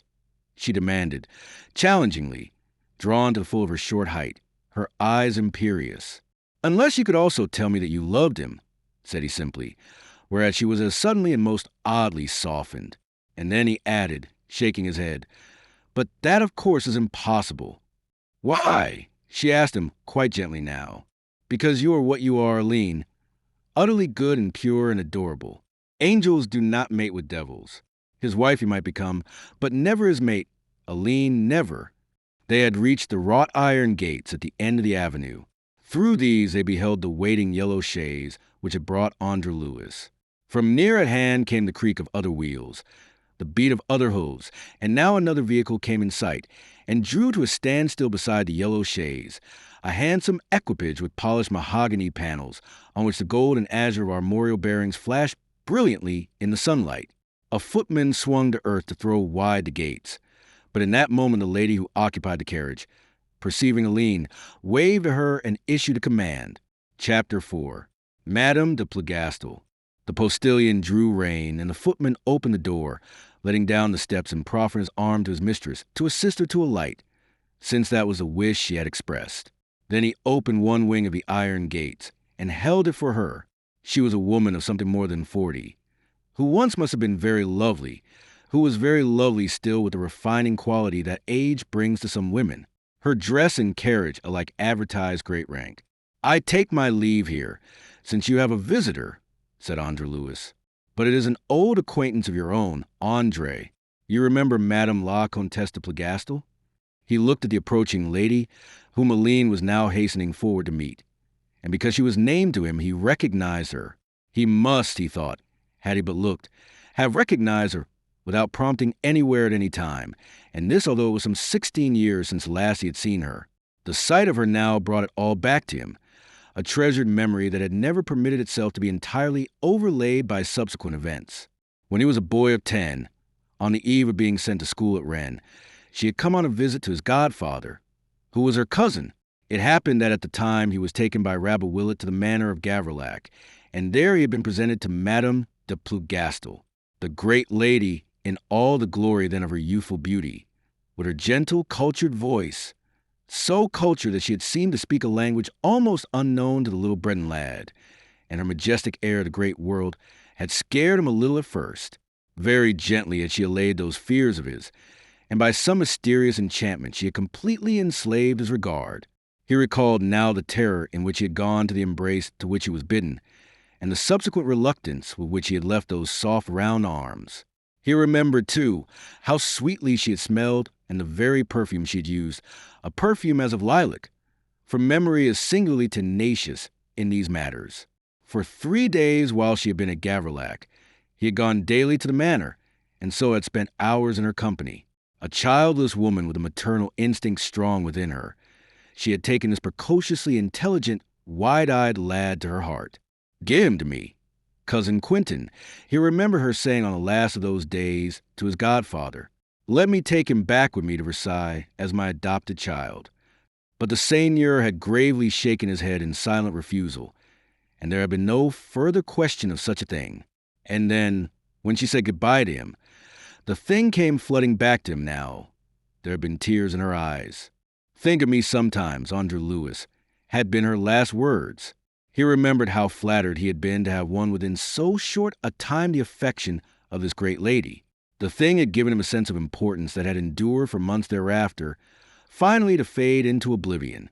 But all was vividly remembered now upon beholding her again, after 16 years, profoundly changed and matured, the girl, for she had been no more in those old days, sunk in this worldly woman with the air of calm dignity and complete self-possession. Yet he insisted he must have known her anywhere again.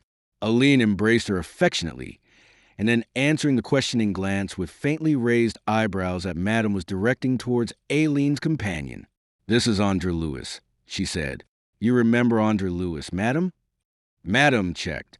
André-Louis saw the surprise ripple over her face, taking with it some of her color, leaving her for a moment breathless. And then the voice, the well-remembered rich, musical voice, richer and deeper now than of yore, repeated his name, André-Louis. Her manner of uttering it suggested that it awakened memories perhaps of the departed youth with which it was associated, and she paused a long moment, considering him, a little wide-eyed, what time he bowed before her. "But of course I remember him," she said at last, and came towards him, putting out her hand. He kissed it dutifully, submissively, instinctively. "And this is what you have grown into." She appraised him, and he flushed with pride at the satisfaction in her tone. He seemed to have gone back 16 years, and to be again the little Breton lad at Gavrillac. She turned to Aline. How mistaken Quentin was in his assumptions. He was pleased to see him again, was he not? "So pleased, madam, that he has shown me the door," said André-Louis. "Ah!" She frowned, conning him still with those dark, wistful eyes of hers. "We must change that. Aline, he is, of course, very angry with you, but it is not the way to make converts. I will plead for you, André-Louis. I am a good advocate." He thanked her and took his leave. "I leave my case in your hands with gratitude. My homage, madam." And so it happened that in spite of his godfather's forbidding reception of him, the fragment of a song was on his lips as his yellow chaise whirled him back to Paris and the Rue du Hazard. That meeting with Madame de Plougastel had enheartened him. Her promise to plead his case in alliance with Aline gave him assurance that all would be well. That he was justified of this was proved when on the following Thursday towards noon his academy was invaded by M. de Kercadia. Gillis, the boy, brought him word of it, and breaking off at once the lesson upon which he was engaged, he pulled off his mask, and went as he was, in a chamois waistcoat buttoned to chin and with his foil under his arm to the modest salon below, where his godfather awaited him. The florid little lord of Gavrillac stood almost defiantly to receive him. "I have been over-persuaded to forgive you," he announced aggressively, seeming thereby to imply that he consented to this merely so as to put an end to tiresome importunities. André-Louis was not misled. He detected a pretense adopted by the seigneur, so as to enable him to retreat in good order. "My blessings on the persuaders, whoever they may have been. You restore me my happiness, monsieur my godfather." He took the hand that was proffered and kissed it, yielding to the impulse of the unfailing habit of his boyish days. It was an act symbolical of his complete submission, re-establishing between himself and his godfather the bond of protected and protector, with all the mutual claims and duties that it carries. No mere words could more completely have made his peace with this man who loved him. De Kercadia's face flushed a deeper pink, his lip trembled, and there was a huskiness in the voice that murmured, "My dear boy." Then he recollected himself, threw back his great head and frowned. His voice resumed its habitual shrillness. "You realize, I hope, that you behaved damnably, and with the utmost ingratitude." "Does not that depend upon the point of view?" quoth André-Louis, but his tone was studiously conciliatory. "It depends upon a fact, and not upon any point of view. Since I've been persuaded to overlook it, I trust that at least you have some intention of reforming." I will abstain from politics." said André-Louis, that being the utmost he could say with truth. That is something, at least. His godfather permitted himself to be mollified, now that a concession or a seeming concession had been made to his just resentment. A chair, monsieur. No, no. I have come to carry you off to pay a visit with me. You owe it entirely to Madame de Plougastel that I consent to receive you again. I desire that you come with me to thank her. I have my engagements here, began André-Louis, and then broke off. No matter, I will arrange it. A moment, and he was turning away to re-enter the academy. What are your engagements? You are not by chance a fencing instructor. The Circadia had observed the leather waistcoat and the foil tucked under André-Louis' arm. I am the master of this academy, the academy of the late Bertrand de Amos, the most flourishing school of arms in Paris today. The Circadia's brows went up. And you are master of it? Maître en fait d'armes. I succeeded to the academy upon the death of de Amos. He left Circadia to think it over, and went to make his arrangements and effect the necessary changes in his toilet. So that is why you have taken to wearing a sword, said M. de Circadia, as they climbed into his waiting carriage. That, and the need to guard oneself in these times.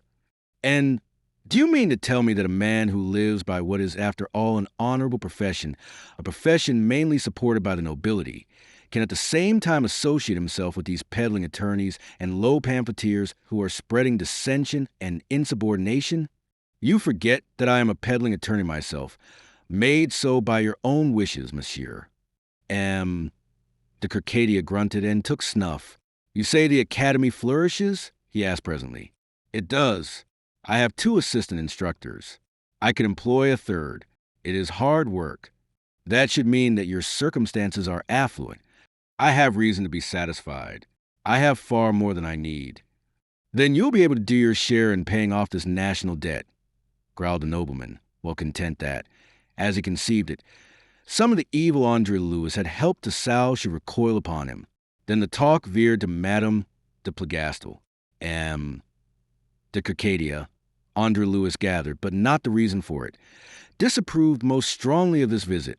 But then Madame la Comtesse was a headstrong woman whom there was no denying, whom all the world obeyed. De Plougastel was at present absent in Germany, but would shortly be returning. It was an indiscreet admission from which it was easy to infer that de Plougastel was one of those intriguing emissaries who came and went between the Queen of France and her brother, the Emperor of Austria. The carriage drew up before a handsome hotel in the Faubourg Saint-Denis, at the corner of the Rue Paradis, and they were ushered by a sleek servant into a little boudoir, all gilt and brocade, that opened upon a terrace above a garden that was a park in miniature. Here Madame awaited them. She rose, dismissing the young person who had been reading to her, and came forward with both hands outheld to greet her cousin Circadia. I almost feared you would not keep your word, she said. It was unjust, but then I hardly hoped that you would succeed in bringing him. And her glance, gentle and smiling welcome upon him, indicated André-Louis. The young man made answer with formal gallantry. The memory of you, madam, is too deeply imprinted on my heart for any persuasions to have been necessary. Ah, the courtier, said madam, and abandoned him her hand. We ought to have a little talk, André-Louis, she informed him, with a gravity that left him vaguely ill at ease. They sat down, and for a while the conversation was of general matters, chiefly concerned, however, with André-Louis, his occupations and his views. And all the while Madame was studying him attentively with those gentle, wistful eyes, until again that sense of uneasiness began to pervade him. He realized instinctively that he had been brought here for some purpose deeper than that which had been avowed. At last, as if the thing were concerted, and the clumsy Lord of Gavrillac was the last man in the world to cover his tracks, his godfather rose and, upon a pretext of desiring to survey the garden, sauntered through the windows onto the terrace, over whose white stone balustrade the geraniums trailed in a scarlet riot. Thence he vanished among the foliage below. Now we can talk more intimately, said Madame. Come here and sit beside me. She indicated the empty half of the settee she occupied. André-Louis went obediently, but a little uncomfortably. You know, she said gently, placing a hand upon his arm, that you behaved very ill, that your godfather's resentment is very justly founded? Madam, if I knew that, I should be the most unhappy, the most despairing of men. And he explained himself, as he had explained himself on Sunday to his godfather. What I did because it was the only means to my hand in a country in which justice was paralyzed by privilege to make war upon an infamous scoundrel who had killed my best friend, a wanton, brutal act of murder, which there was no law to punish.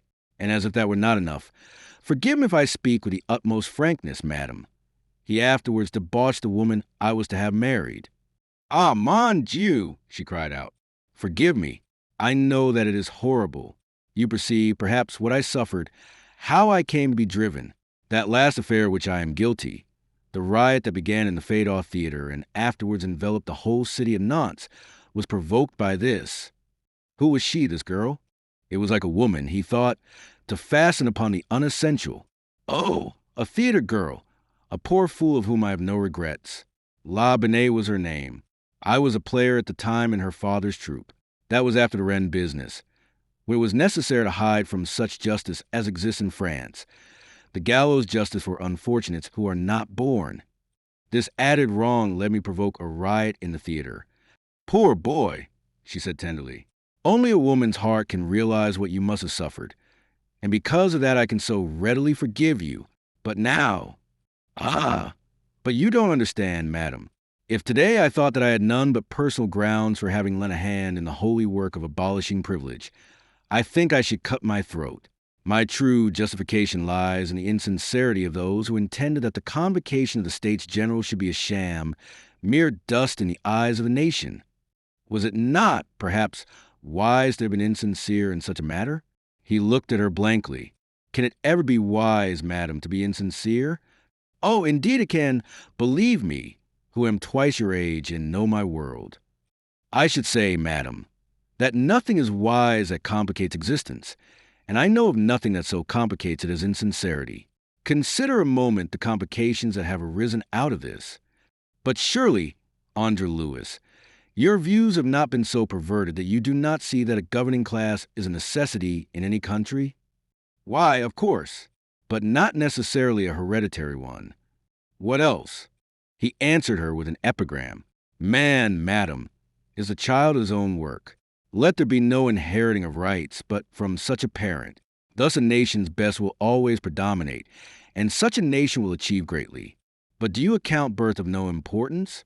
Of none, madam, or else my own might trouble me.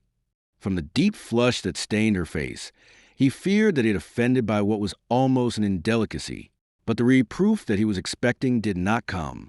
Instead, and does it not? She asked. Never, André? Never, madam. I am content. You have never regretted your lack of parents' care? He laughed, sweeping aside her sweet charitable concern that was so superfluous. On the contrary, madam, I tremble to think what they might have made of me, and I am grateful to have had the fashioning of myself. She looked at him for a moment very sadly, and then, smiling, gently shook her head. You do not want self-satisfaction. Yet I could wish that you saw things differently. André, it is a moment of great opportunities for a young man of talent and spirit. I could help you. Perhaps, to go very far if you would permit yourself to be helped after my fashion. Yes, he thought, help me to a halter by sending me on treasonable missions to Austria on the Queen's behalf, like M. de Plougastel. That would certainly end in a high position for me. Aloud he answered more as politeness prompted. I am grateful, madam, but you will see that, holding the ideals I have expressed, I could not serve any cause that is opposed to their realization. You are misled by prejudice, André-Louis, by personal grievances. Will you allow them to stand in the way of your advancement? If what I call ideals were really prejudices, would it be honest of me to run counter to them whilst holding them? If I could convince you that you are mistaken, I could help you so much to find a worthy employment for the talents you possess. In the service of the king, you would prosper quickly. Will you think of it, André-Louis, and let us talk of this again? He answered her with formal, chill politeness. I fear that it would be idle, madam. Yet your interest in me is very flattering, and I thank you. It is unfortunate for me that I am so headstrong. And now who deals in insincerity? She asked him. Ah, but you see, madam, it is an insincerity that does not mislead. And then M. de Circadia came into the window again and announced fussily that he must be getting back to Meudon, and that he would take his godson with him and set him down at the Rue du Hazard. You must bring him again, Quentin, the Countess said, as they took their leave of her. Some day, perhaps, said M. de Circadia vaguely, and swept his godson out. In the carriage, he asked him bluntly of what Madame had talked. She was very kind, a sweet woman, said André-Louis pensively. Devil take you. I didn't ask you the opinion that you presumed to have formed of her. I asked you what she said to you. She strove to point out to me the error of my ways. She spoke of great things that I might do, to which she would very kindly help me, if I were to come to my senses. But as miracles do not happen, I gave her little encouragement to hope. I see. Did she say anything else? He was so peremptory that André-Louis turned to look at him. What else did you expect her to say, monsieur my godfather? Oh, nothing. Then she fulfilled your expectations. Oh, 1,000 devils. Why can't you express yourself in a sensible manner that a plain man can understand without having to think about it? He sulked after that most of the way to the Rue du Hazard, or so it seemed to André-Louis. At least he sat silent, gloomily thoughtful to judge by his expression.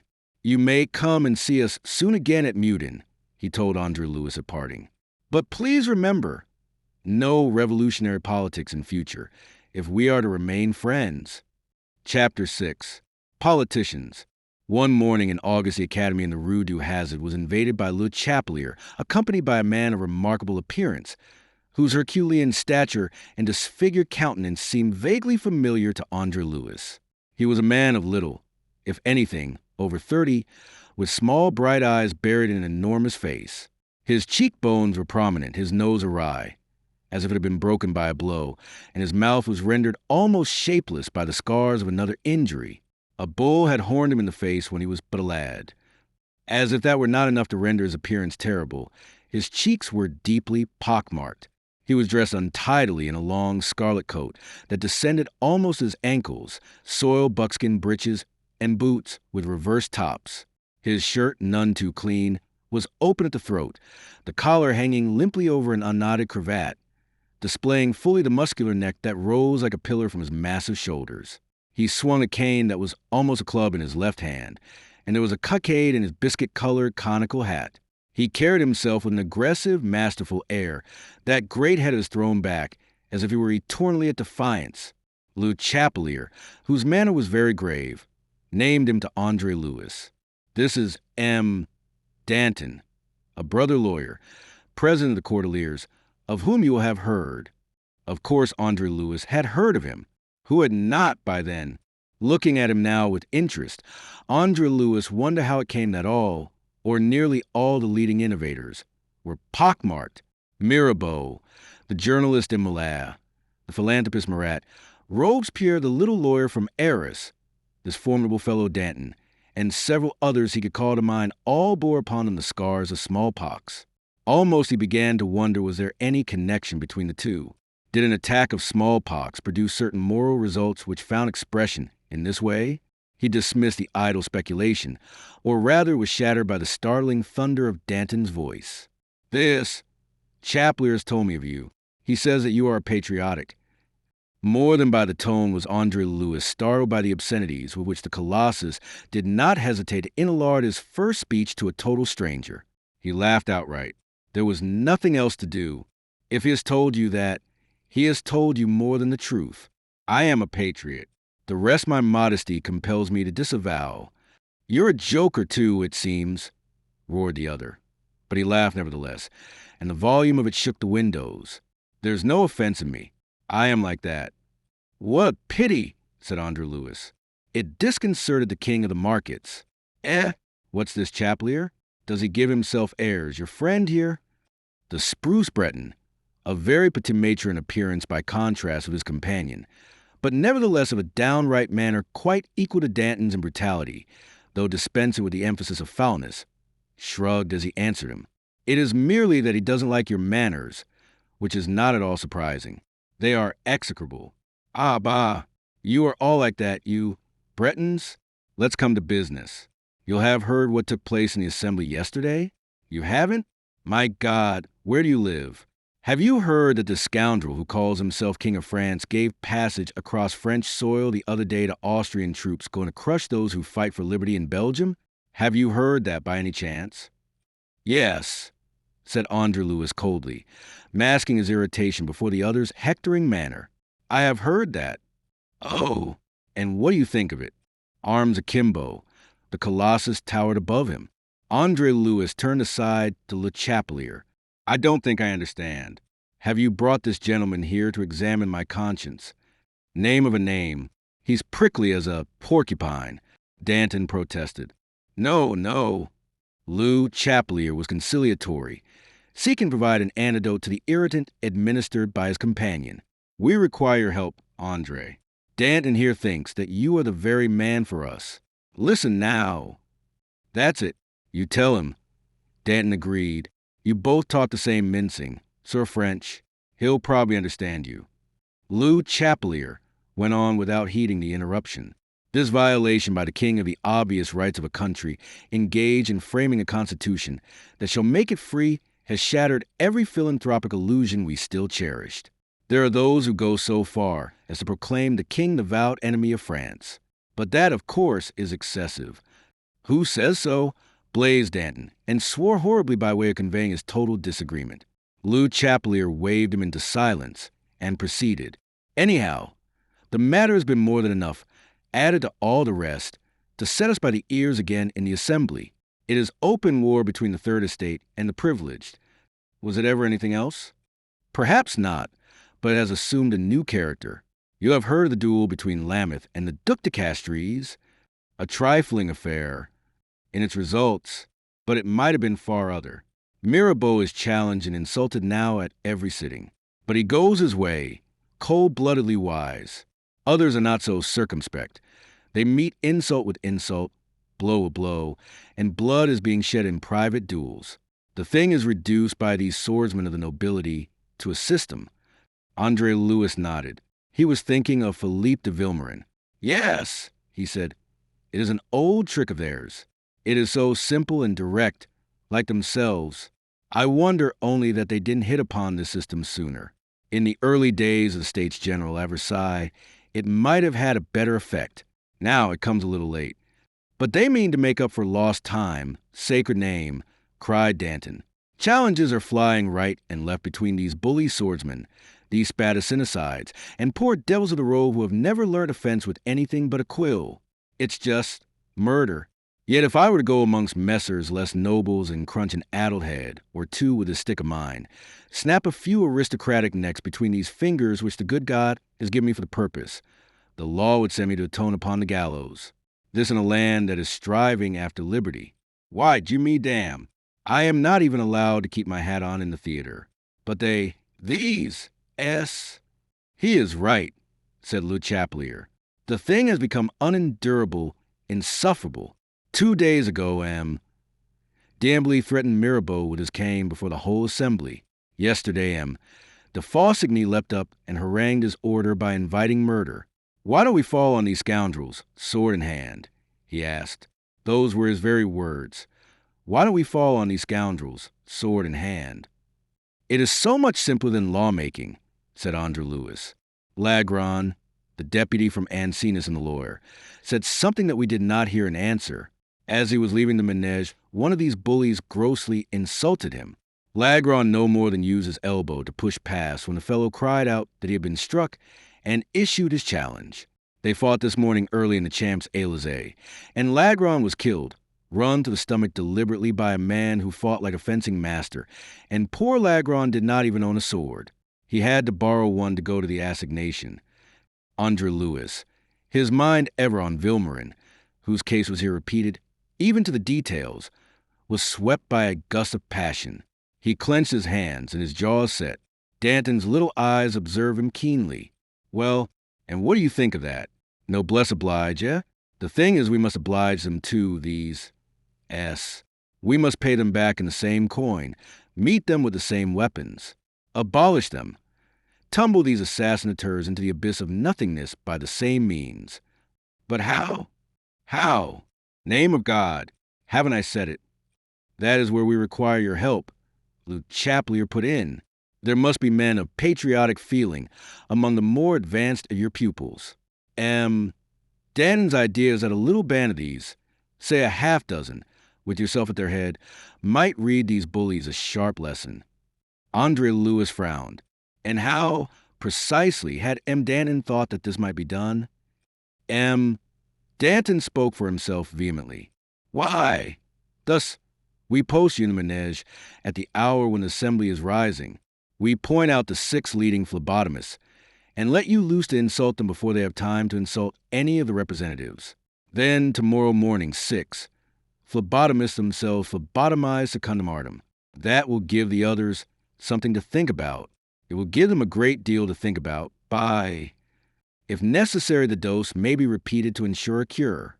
If you kill the S, so much the better. He paused, his sallow face flushed with the enthusiasm of his idea. André-Louis stared at him inscrutably. Well, what do you say to that? That is most ingenious. And André-Louis turned aside to look out of the window. And is that all you think of it?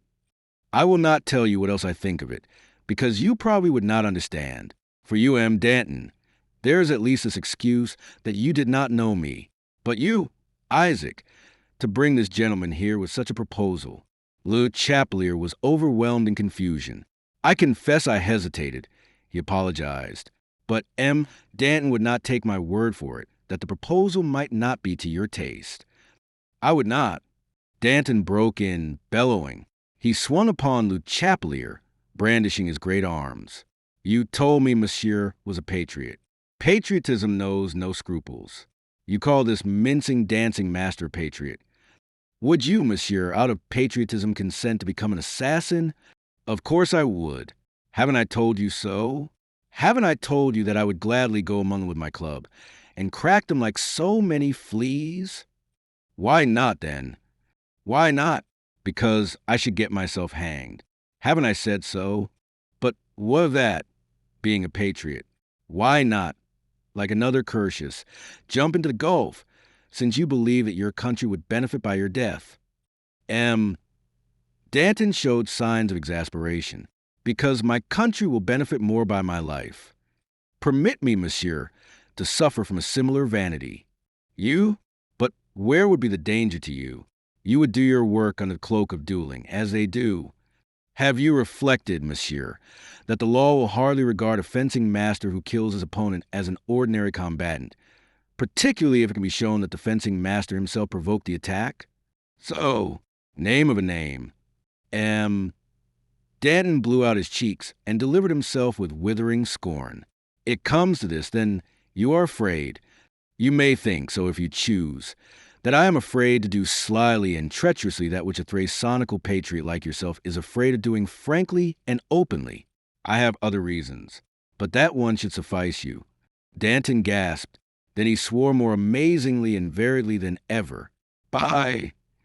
You are right, he admitted, to André-Louis' amazement. You are right, and I am wrong. I am as bad a patriot as you are, and I am a coward as well. And he invoked the whole pantheon to witness his self-denunciation.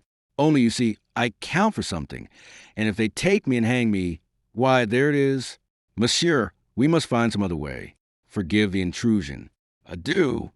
He held out his enormous hand. Le Chapelier stood hesitating, crestfallen. You understand, André? I am sorry that...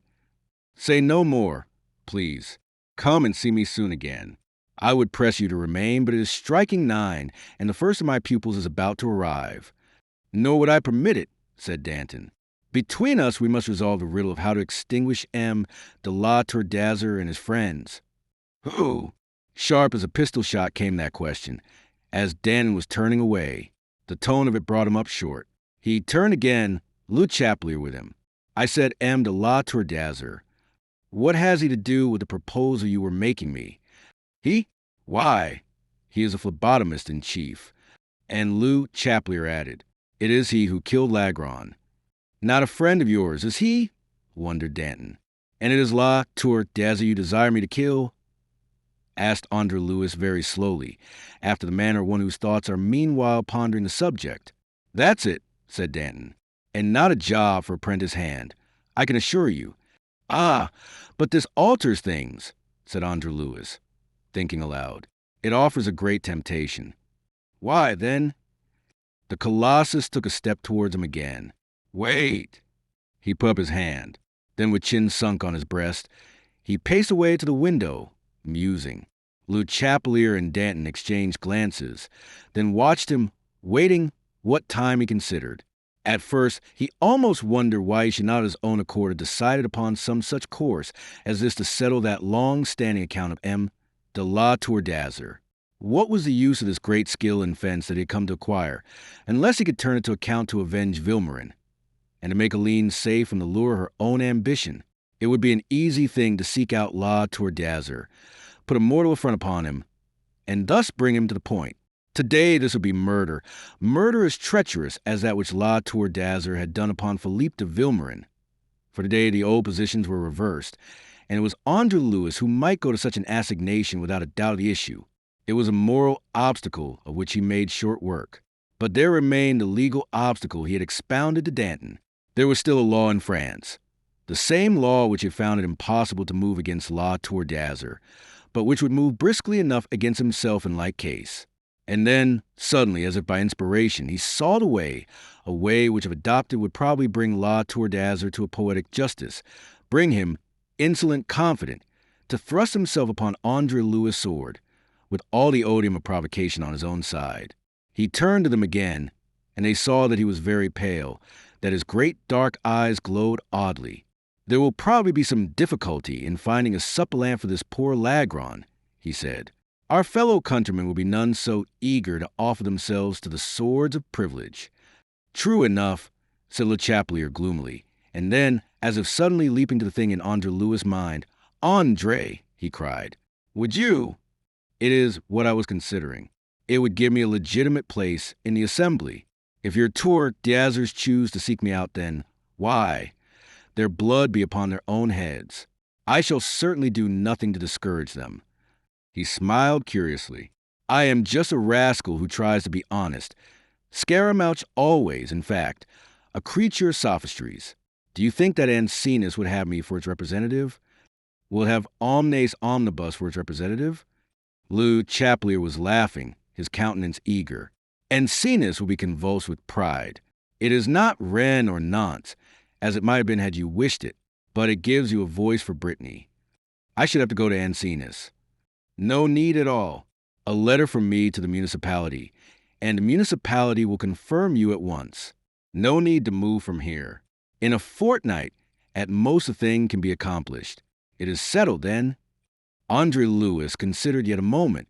There was his academy, but he could make arrangements with Leduc and Galoche to carry it on for him, whilst himself directing and advising. Leduc, after all, was become a thoroughly efficient master, and he was a trustworthy fellow. At need a third assistant could be engaged. Be it so, he said at last. Le Chapelier clasped hands with him and became congratulatorily voluble, until interrupted by the red-coated giant at the door. What exactly does it mean to our business, anyway? He asked. Does it mean that when you are a representative you will not scruple to skewer M. le Marquis? If M. le Marquis should offer himself to be skewered, as he no doubt will. I perceive the distinction, said M. Danton, and sneered. You've an ingenious mind. He turned to Le Chapelier. What did you say he was to begin with? A lawyer, wasn't it? Yes, I was a lawyer, and afterwards a mountebank. And this is the result. As you say. And do you know that we are after all not so dissimilar, you and I? What? Once, like you, I went about inciting other people to go and kill the man I wanted dead. You'll say I was a coward, of course. Le Chapelier prepared to slip between them, as the clouds gathered on the giant's brow. Then these were dispelled again, and the great laugh vibrated through the long room. You've touched me for the second time, and in the same place. Oh, you can fence, my lad. We should be friends. Rue de Cordeliers is my address. Any scoundrel will tell you where Danton lodges. Desmoulins lives underneath. Come and visit us one evening. There's always a bottle for a friend. Chapter 7. The Spadassinicides.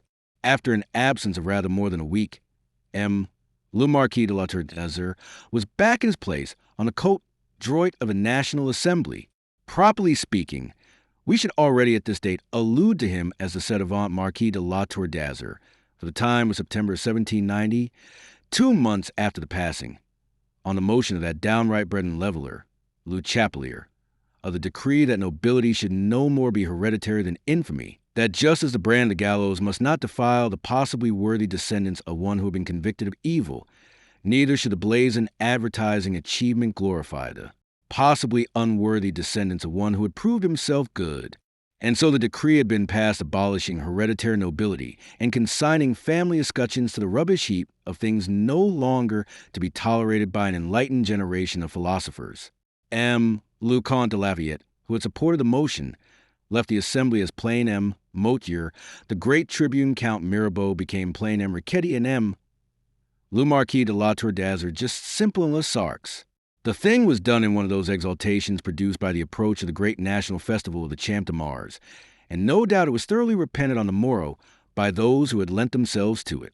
Thus, although law by now, it was a law that no one troubled just yet to enforce. That, however, is by the way. The time, as I've said, was September.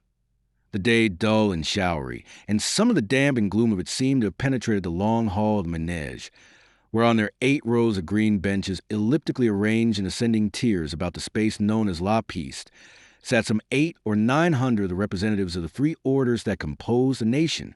The matter under debate by the Constitution builders was whether the deliberating body, to succeed constituent assembly, should work in conjunction with the king, whether it should be periodic or permanent, whether it should govern by 2 chambers or by 1. The Abbé Maury, son of a cobbler, and therefore in these days of antitheses order-in-chief of the party of the right, the blacks, as those who fought privileges losing battles were known, was in the tribune. He appeared to be urging the adoption of a 2-chamber system framed on the English model. He was, if anything, more long-winded and prosy even in his habit. His arguments assumed more and more the form of sermon. The tribune of the National Assembly became more and more like a pulpit, but the members, conversely, less and less like a congregation. They grew restive under that steady flow of pompous verbiage, and it was in vain that the 4 ushers in black satin breeches and carefully powdered heads, chain of office on their breasts, gilded sword at their sides, circulated in the piece, clapping their hands and hissing, "Silence! End place." Equally vain was the intermittent ringing of the bell by the president at his green-covered table facing the tribune. The Abbé Maury had talked too long, and for some time had failed to interest the members. Realizing it at last, he ceased, whereupon the hum of conversation became general, and then it fell abruptly. There was a silence of expectancy, and a turning of heads, a craning of necks. Even the group of secretaries of the round table below the president's dais roused themselves from their usual apathy to consider this young man, who was mounting the tribune of the assembly for the first time. André-Louis Moreau, deputy suppleant, Vice Emmanuel Lagron, deceased, for Ancinous in the department of the lawyer. De la Tour d'Azur shook himself out of the gloomy abstraction in which he had sat. The successor of the deputy he had slain must, in any event, be an object of grim interest to him. You conceive how that interest was heightened when he heard him named. When, looking across, he recognized indeed in this André-Louis Moreau the young scoundrel who was continually crossing his path, continually exerting against him a deep-moving, sinister influence to make him regret that he should have spared his life that day at Gavrillac 2 years ago. That he should thus have stepped into the shoes of Lagron seemed to de la Tour d'Azur too apt for mere coincidence, a direct challenge in itself. He looked at the young man in wonder rather than in anger, and looking at him he was filled by a vague, almost a premonitory uneasiness. At the very outset, the presence which in itself he conceived to be a challenge was to demonstrate itself for this in no equivocal terms. "I come before you," André-Louis began, "as a deputy suppliant to fill the place of one who was murdered some 3 weeks ago." It was a challenging opening that instantly provoked an indignant outcry from the blacks. André-Louis paused and looked at them, smiling a little, a singularly self-confident young man. "The gentlemen of the right, Le President, do not appear to like my words, but that is not surprising.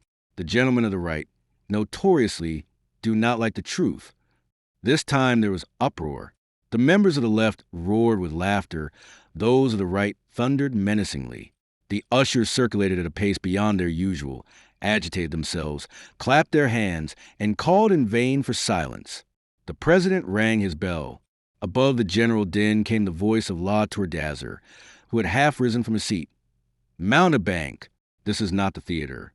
"No, monsieur, it is becoming a hunting ground for bully swordsmen," was the answer, and the uproar grew. The deputy suppliant looked round and waited. Near at hand, he met the encouraging grin of Le Chapelier and the quiet, approving smile of Cursain, another Breton deputy of his acquaintance. A little farther off, he saw the great head of Mirabeau thrown back, the great eyes regarding him from under a frown and a sort of wonder, and yonder, among all that moving sea of faces, the sallow countenance of the heiress lawyer Robespierre, or de Robespierre, as the little snob now called himself, having assumed the aristocratic particle as a prerogative of a man of his distinction in the councils of his country, with his tip-tilted nose in the air, his carefully curled head on one side. The deputy for heiress was observing André-Louis attentively. The horn-rimmed spectacles he used for reading were thrust up onto his pale forehead, and it was through a leveled spyglass that he considered the speaker, his thin-lipped mouth stretched a little in that tiger-cat smile that was afterwards to become so famous and so feared. Gradually, the uproar wore itself out and diminished so that at last the president could make himself heard. Leaning forward, he gravely addressed a young man in the tribune. "Monsieur, if you wish to be heard, let me beg of you not to be provocative in your language." And then to the others, "Messers, if we are to proceed, I beg that you will restrain your feelings until the deputy suppliant has concluded his discourse. I shall endeavor to obey M. Le President, leaving provocation to the gentleman of the right. If the few words I have used so far have been provocative, I regret it, but it was necessary that I should refer to the distinguished deputy whose place I come so unworthily to fill, and it was unavoidable that I should refer to the event which has procured us this sad necessity. The deputy Lagron was a man of singular nobility of mind, a selfless, dutiful, zealous man, inflamed by the high purpose of doing his duty by his electors and by this assembly. He possessed what his opponents would call a dangerous gift of eloquence. La Tourdazer arrived at the well-known phrase, his own phrase, the phrase that he had used to explain his action in the matter of Philippe de Vilmorin, the phrase that from time to time had been cast in his teeth with such vindictive menace. And then the crisp voice of the witty Canales, that very rapier of the privileged party, cut sharply into the speaker's momentary pause. "M. Le President," he asked with great solemnity, "has the deputy suppliant mounted the tribune for the purpose of taking part in the debate on the constitution of the legislative assemblies, or for the purpose of pronouncing a funeral oration upon the departed deputy Lagron?" This time it was the blacks who gave way to mirth, until checked by the deputy suppliant. "That laughter is obscene." In this truly Gallic fashion, he flung his glove into the face of privilege, determined, you see, upon no half measures, and the rippling laughter perished on the instant, quenched in speechless fury. Solemnly he proceeded. "You all know how Lagron died. To refer to his death at all requires courage. To laugh in referring to it requires something that I will not attempt to qualify.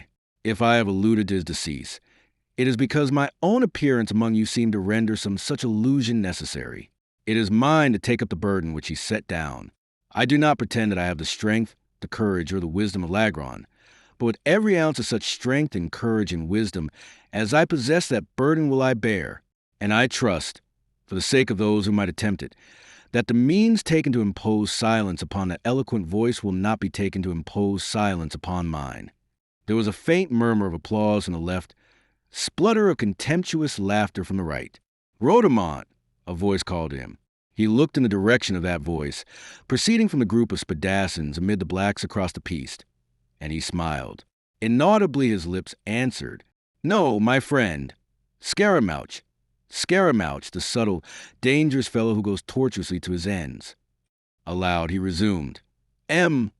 Le President, there are those who will not understand that the purpose for which we are assembled here is the making of laws by which France may be equitably governed, by which France may be lifted out of the morass of bankruptcy into which she is in danger of sinking. For there are some who want, it seems, not laws but blood. I solemnly warn them that this blood will end by choking them, if they do not learn in time to discard force and allow reason to prevail. Again, in that phrase, there was something that stirred memory in La Tour-d'Azur. He turned in a fresh uproar to speak to his cousin Chaberlain, who sat beside him. "A daring rogue, this bastard of Gavrillax," said he. Chaberlain looked at him with gleaming eyes, his face white with anger. "Let him talk himself out. I don't think he will be heard again after today. Leave this to me." Hardly could La Tour have told you why, but he sank back in his seat with a sense of relief. He had been telling himself that here was matter demanding action, a challenge that he must take up. But despite his rage, he felt a singular unwillingness. This fellow had a trick of reminding him, he supposed, too unpleasantly of that young abbé done to death in the garden behind the Breton arm at Gavrillac. Not that the death of Philippe de Vilmorin lay heavily upon M. de La Tour d'Azur's conscience. He had accounted himself fully justified his action. It was that the whole thing, as his memory revived before him, made an unpleasant picture.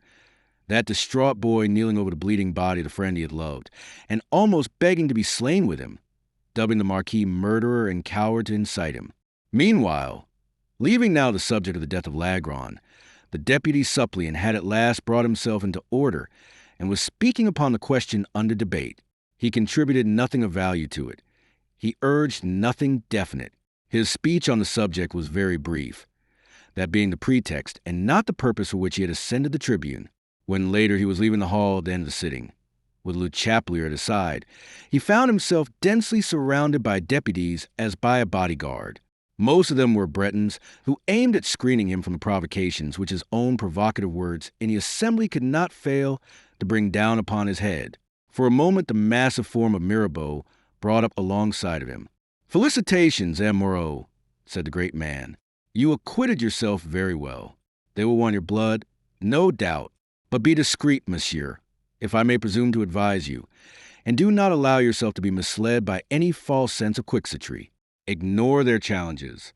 I do so myself. I place each challenger upon my list. There are some 50 there already, and there they will remain.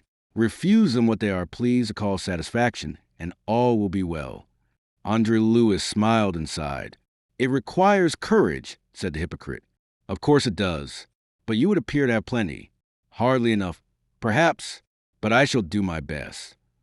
They had come through the vestibule, and although this was lined with eager blacks waiting for the young man who had insulted them so flagrantly from the rostrum, André-Louis' bodyguard had prevented any of them from reaching him. Emerging now into the open, under the great awning at the head of the carrière, erected to enable carriages to reach the door under cover, those in front of him dispersed a little, and there was a moment as he reached the limit of the awning when his front was entirely uncovered.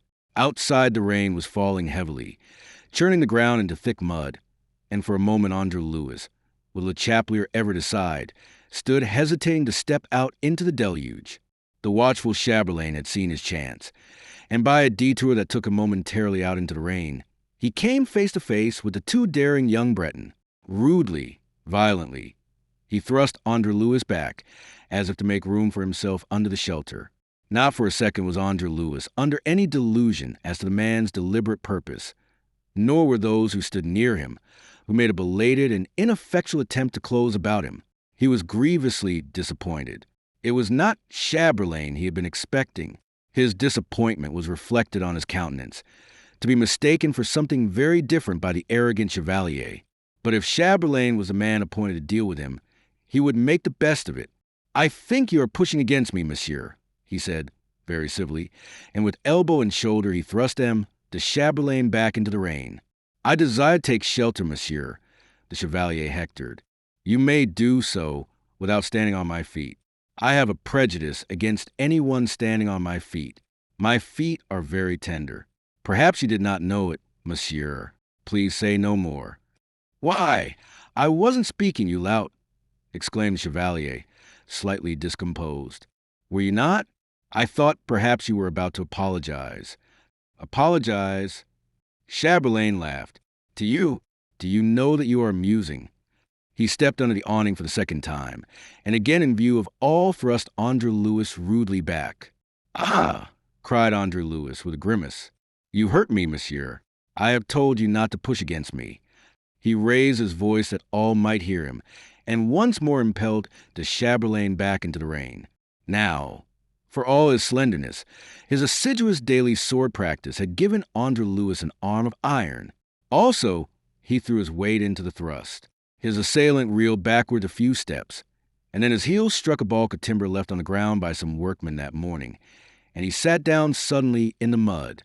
A roar of laughter rose from all who witnessed the fine gentleman's downfall. He rose, mud-bespattered, in a fury, and in that fury sprang at André-Louis. André-Louis had made him ridiculous, which was altogether unforgivable. "You shall meet me for this," he spluttered. "I shall kill you for it." His inflamed face was within a foot of André-Louis. André-Louis laughed. In the silence, everybody heard the laugh and the words that followed. "Oh, is that what you wanted? But why didn't you say so before? You would have spared me the trouble of knocking you down. I thought gentlemen of your profession invariably conducted these affairs with decency, decorum, and a certain grace. Had you done so, you might have saved your breeches." "How soon shall we settle this?" snapped Chamberlain, livid with very real fury. "Whenever you please, monsieur. It is for you to say when it will suit your convenience to kill me.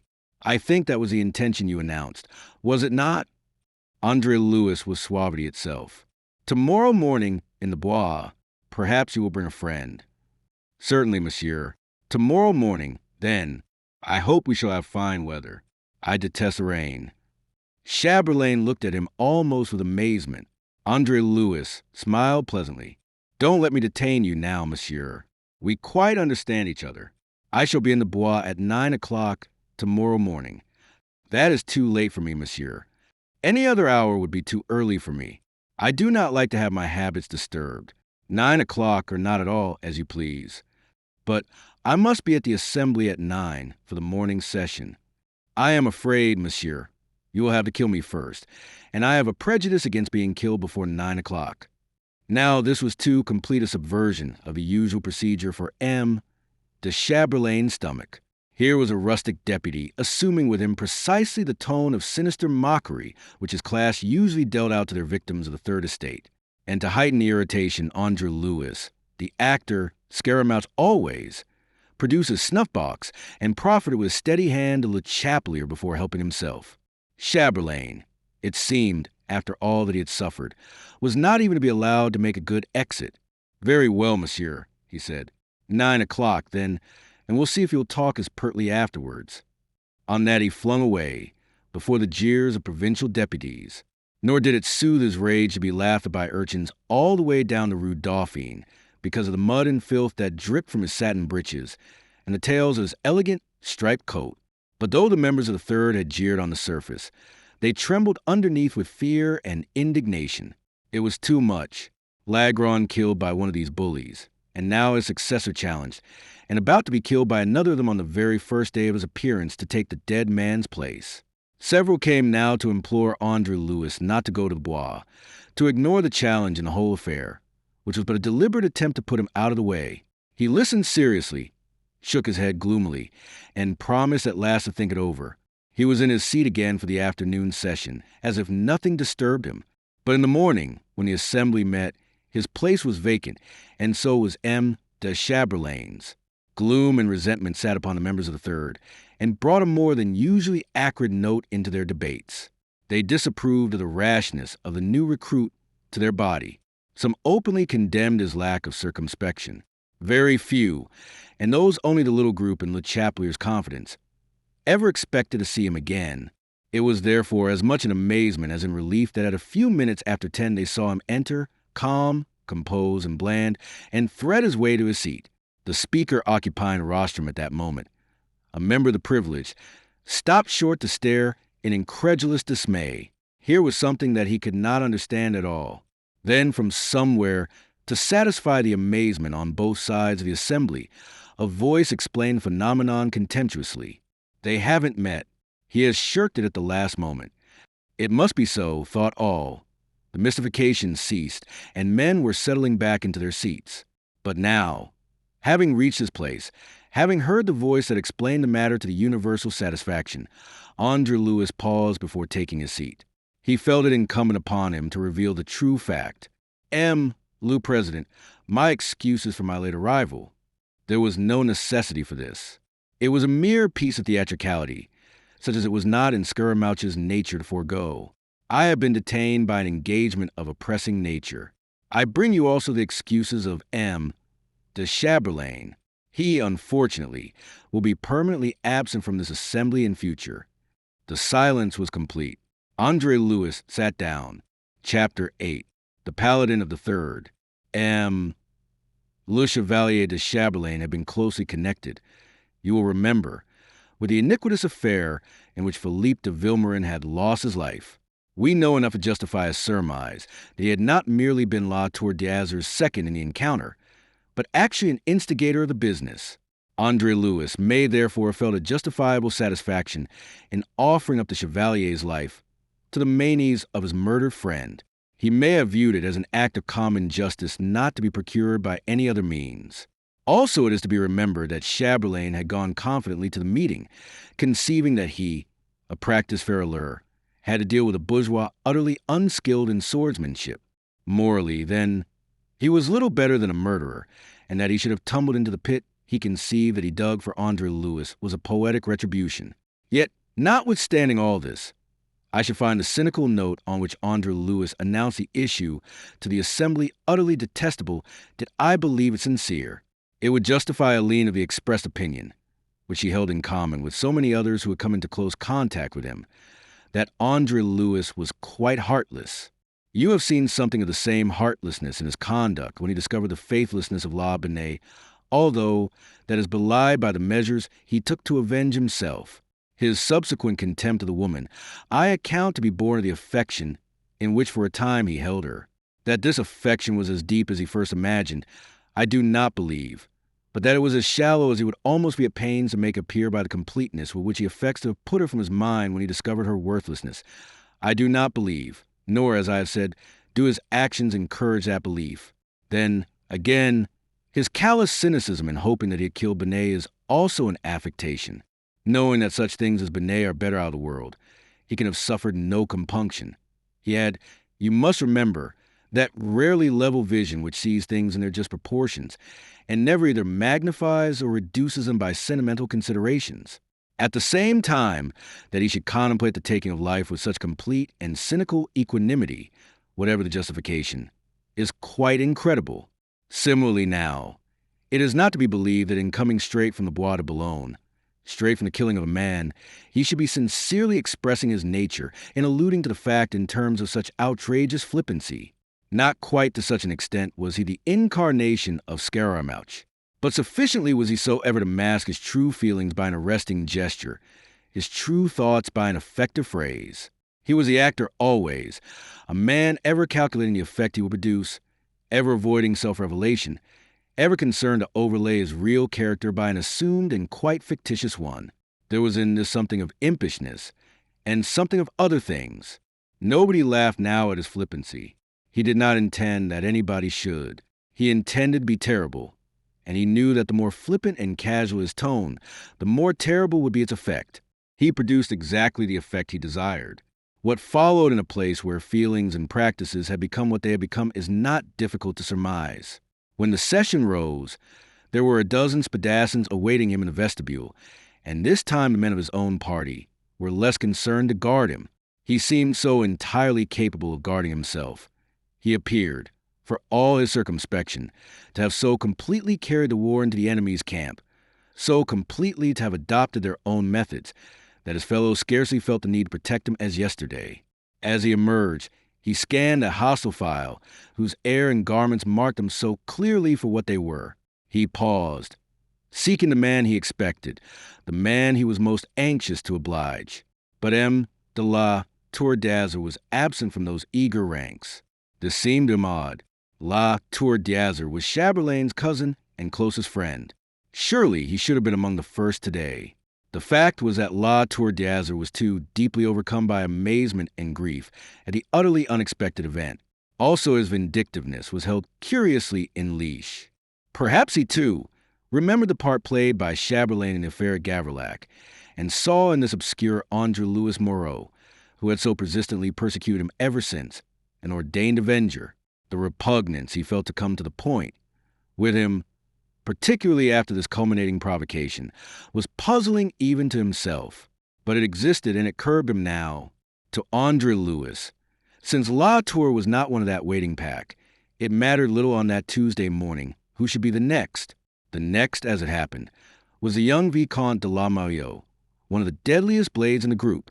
On the Wednesday morning, coming again an hour or so late to the assembly, André-Louis announced, in much the same terms as he had announced the death of Chapelain, that de la Maillot would probably not disturb the harmony of the assembly for some weeks to come, assuming that he were so fortunate as to recover ultimately from the effects of an unpleasant accident with which he had quite unexpectedly had the misfortune to meet that morning. On Thursday, he made an identical announcement with regard to the Vidame de Blaven. On Friday, he told them that he had been delayed by swashbucklings, and then turning to the members of the coat droit and lengthening his face to a sympathetic gravity. I am glad to inform you, messers, that M. de Swashbucklings is in the hands of a very competent surgeon who hopes with care to restore him to your counsels in a few weeks' time. It was paralyzing, fantastic, unreal, and friend and foe in that assembly sat alike stupefied under those bland daily announcements. For the most redoubtable spadacinicides put away for a time, one of them dead. And all this performed with such an air of indifference and announced in such casual terms by a wretched little provincial lawyer. He began to assume in their eyes a romantic aspect. Even that group of philosophers of the Côte Gauche, who refused to worship any force but the force of reason, began to look upon him with respect and consideration which no oratorical triumphs could ever have procured him, and from the assembly the fame of him oozed out gradually over Paris. Desmoulins wrote a panegyric upon him in his paper Les Revolutions, wherein he dubbed him the Paladin of the Third Estate, a name that caught the fancy of the people and clung to him for some time. Disdainfully was he mentioned in the Actes de Poders, the mocking organ of the privileged party, so light-heartedly and provocatively edited by a group of gentlemen afflicted by a singular mental myopy. The Friday of that very busy week in the life of this young man, who even thereafter is to persist in reminding us that he is not in any sense a man of action, found the vestibule of the Manège empty of swordsmen when he made his leisurely and expectant egress between Le Chapelier and Cursain. So surprised was he that he checked in his stride. "Have they had enough?" he wondered, addressing the question to Le Chapelier. "They have had enough of you, I should think," was the answer. "They will prefer to turn their attention to someone less able to take care of himself." Now this was disappointing. André-Louis had lent himself to this business with a very definite object in view. The slaying of Chapelain had, as far as it went, been satisfactory. He had regarded that as a sort of acceptable hors d'oeuvre, but the three who would follow were no affair of his at all. He had met them with a certain amount of repugnance, and dealt with each as lightly as consideration of his own safety permitted. Was debating of him now to cease whilst the man at whom he aimed had not presented himself? In that case, it would be necessary to force the pace. Out there under the awning a group of gentlemen stood in earnest talk. Scanning the group in a rapid glance, André-Louis perceived him, de la Tour amongst them. He tightened his lips. He must afford no provocation. It must be for them to fasten their quarrels upon him. Already the Actes de Poders that morning had torn the mask of his face, and proclaimed him the fencing master of the Rue du Hazard, successor to Bertrand de Amos. Hazardous as it had been hitherto for a man of his condition to engage in single combat, it was rendered doubly so by this exposure, offered to the public as an aristocratic apologia. Still, matters could not be left where they were, or he should have had all his pains for nothing. Carefully looking away from that group of gentlemen, he raised his voice so that his words must carry to their ears. "It begins to look as if my fears of having to spend the remainder of my days in the Bois were idle." Out of the corner of his eye, he caught the stir his words created in that group. Its members had turned to look at him. But for the moment that was all. A little more was necessary. Pacing slowly along between his friends, he resumed. "But is it not remarkable that the assassin of Lagron should make no move against Lagron's successor? Or perhaps it is not remarkable. Perhaps there are good reasons. Perhaps the gentleman is prudent." He had passed the group by now, and he left that last sentence of his to trail behind him, and after sent laughter, insolent and provoking. He had not long to wait. Came a quick step behind him, and a hand falling upon his shoulder spun him violently round. He was brought face to face with M. de la Tour-d'Azur, whose handsome countenance was calm and composed, but whose eyes reflected something of the sudden blaze of passion stirring in him. Behind him, several members of the group were approaching more slowly. The others, like André-Louis' two companions, remained at gaze. "You spoke of me, I think," said the Marquis quietly. "I spoke of an assassin, yes, but to these my friends." André-Louis' manner was no less quiet, indeed the quieter of the two, for he was a more experienced actor. "You spoke loudly enough to be overheard," said the Marquis, answering the insinuation that he had been eavesdropping. "Those who wish to overhear frequently contrive to do so. I perceive that it is your aim to be offensive." "Oh, but you are mistaken, le Marquis. I have no wish to be offensive, but I resent having hands violently laid upon me, especially when they are hands that I cannot consider clean. In the circumstances, I can hardly be expected to be polite." The elder man's eyelids flickered. Almost he caught himself admiring André-Louis' bearing. Rather, he feared that his own must suffer by comparison. Because of this, he enraged altogether and lost control of himself. "You spoke of me as the assassin of Lagron. I do not affect to misunderstand you. You expounded your views to me once before, and I remember. But what flattery, monsieur!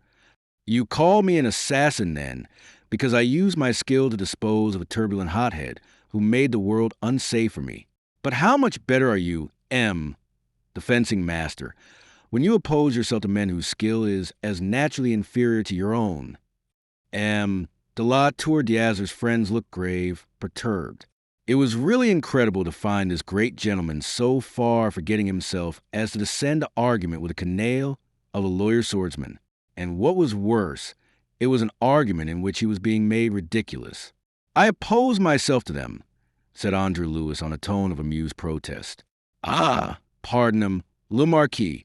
It is they who chose to oppose themselves to me, and so stupidly. They push me, they slap my face, they tread on my toes, they call me by unpleasant names. What if I am a fencing master? Must I on that account submit to every manner of ill treatment from your bad-mannered friends? Perhaps had they found out sooner that I am a fencing master, their manners would have been better. But to blame me for that, what injustice!" "Comedian!" the Marquis contemptuously apostrophized him. "Does it alter the case? Are these men who have opposed you men who live by the sword like yourself?" "On the contrary, le Marquis, I have found the men who die by the sword with astonishing ease. I cannot suppose that you desire to add yourself to their number. And why, if you please?" La Tour-d'Azur's face had flamed scarlet before that sneer. "Oh!" André-Louis raised his eyebrows and pursed his lips, a man considering. He delivered himself slowly. "Because, monsieur, you prefer the easy victim, the Lagrans and Vilmerins of this world, mere sheep for your butchering. That is why." And then the Marquis struck him. André-Louis stepped back. His eyes gleamed a moment. The next they were smiling up into the face of his tall enemy. "No better than the others, after all. Well, well, remark, I beg you, how history repeats itself, with certain differences. Because poor Vilmerin could not bear a vile lie with which you goaded him, he struck you. Because you cannot bear an equally vile truth which I have uttered, you strike me. But always is the vileness yours. And now as then for the striker there is," he broke off. "But why name it? You will remember what there is. Yourself you rode it that day with the point of your too-ready sword. But there, I will meet you if you desire it, monsieur. What else do you suppose that I desire? To talk." André-Louis turned to his friends and sighed. "So that I am to go another jaunt to the Bois. Isaac, perhaps you will kindly have a word with one of these friends of le Marquis, and arrange for 9 o'clock tomorrow as usual." "Not tomorrow," said the Marquis shortly to Le Chaper. "I have an engagement in the country, which I cannot postpone." Le Chapelier looked at André-Louis. "Then for le Marquis convenience, we will say Sunday at the same hour. I do not fight on Sunday. I am not a pagan to break the holy day. But surely the good God would not have the presumption to damn a gentleman of le Marquis quality on that account? Well, Isaac, please arrange a Monday, if it is not a feast day or monsieur has not some other pressing engagement. I leave it in your hands." He bowed with the air of a man wearied by these details, and threading his arm through Cressane's withdrew. Adieu to Dieu. But what a trick of it you have, said the Breton deputy, entirely unsophisticated in these matters. To be sure I have. I have taken lessons at their hands. He laughed. He was in excellent good humor, and Cressane was enrolled in the ranks of those who accounted André-Louis a man without heart or conscience. But in his confessions he tells us, and this is one of the glimpses that reveal the true man under all that make-believe, that on that night he went down on his knees to commune with his dead friend Philippe and call his spirit to witness that he was about to take the last step in fulfillment of the oath sworn upon his body at Gavrillac 2 years ago.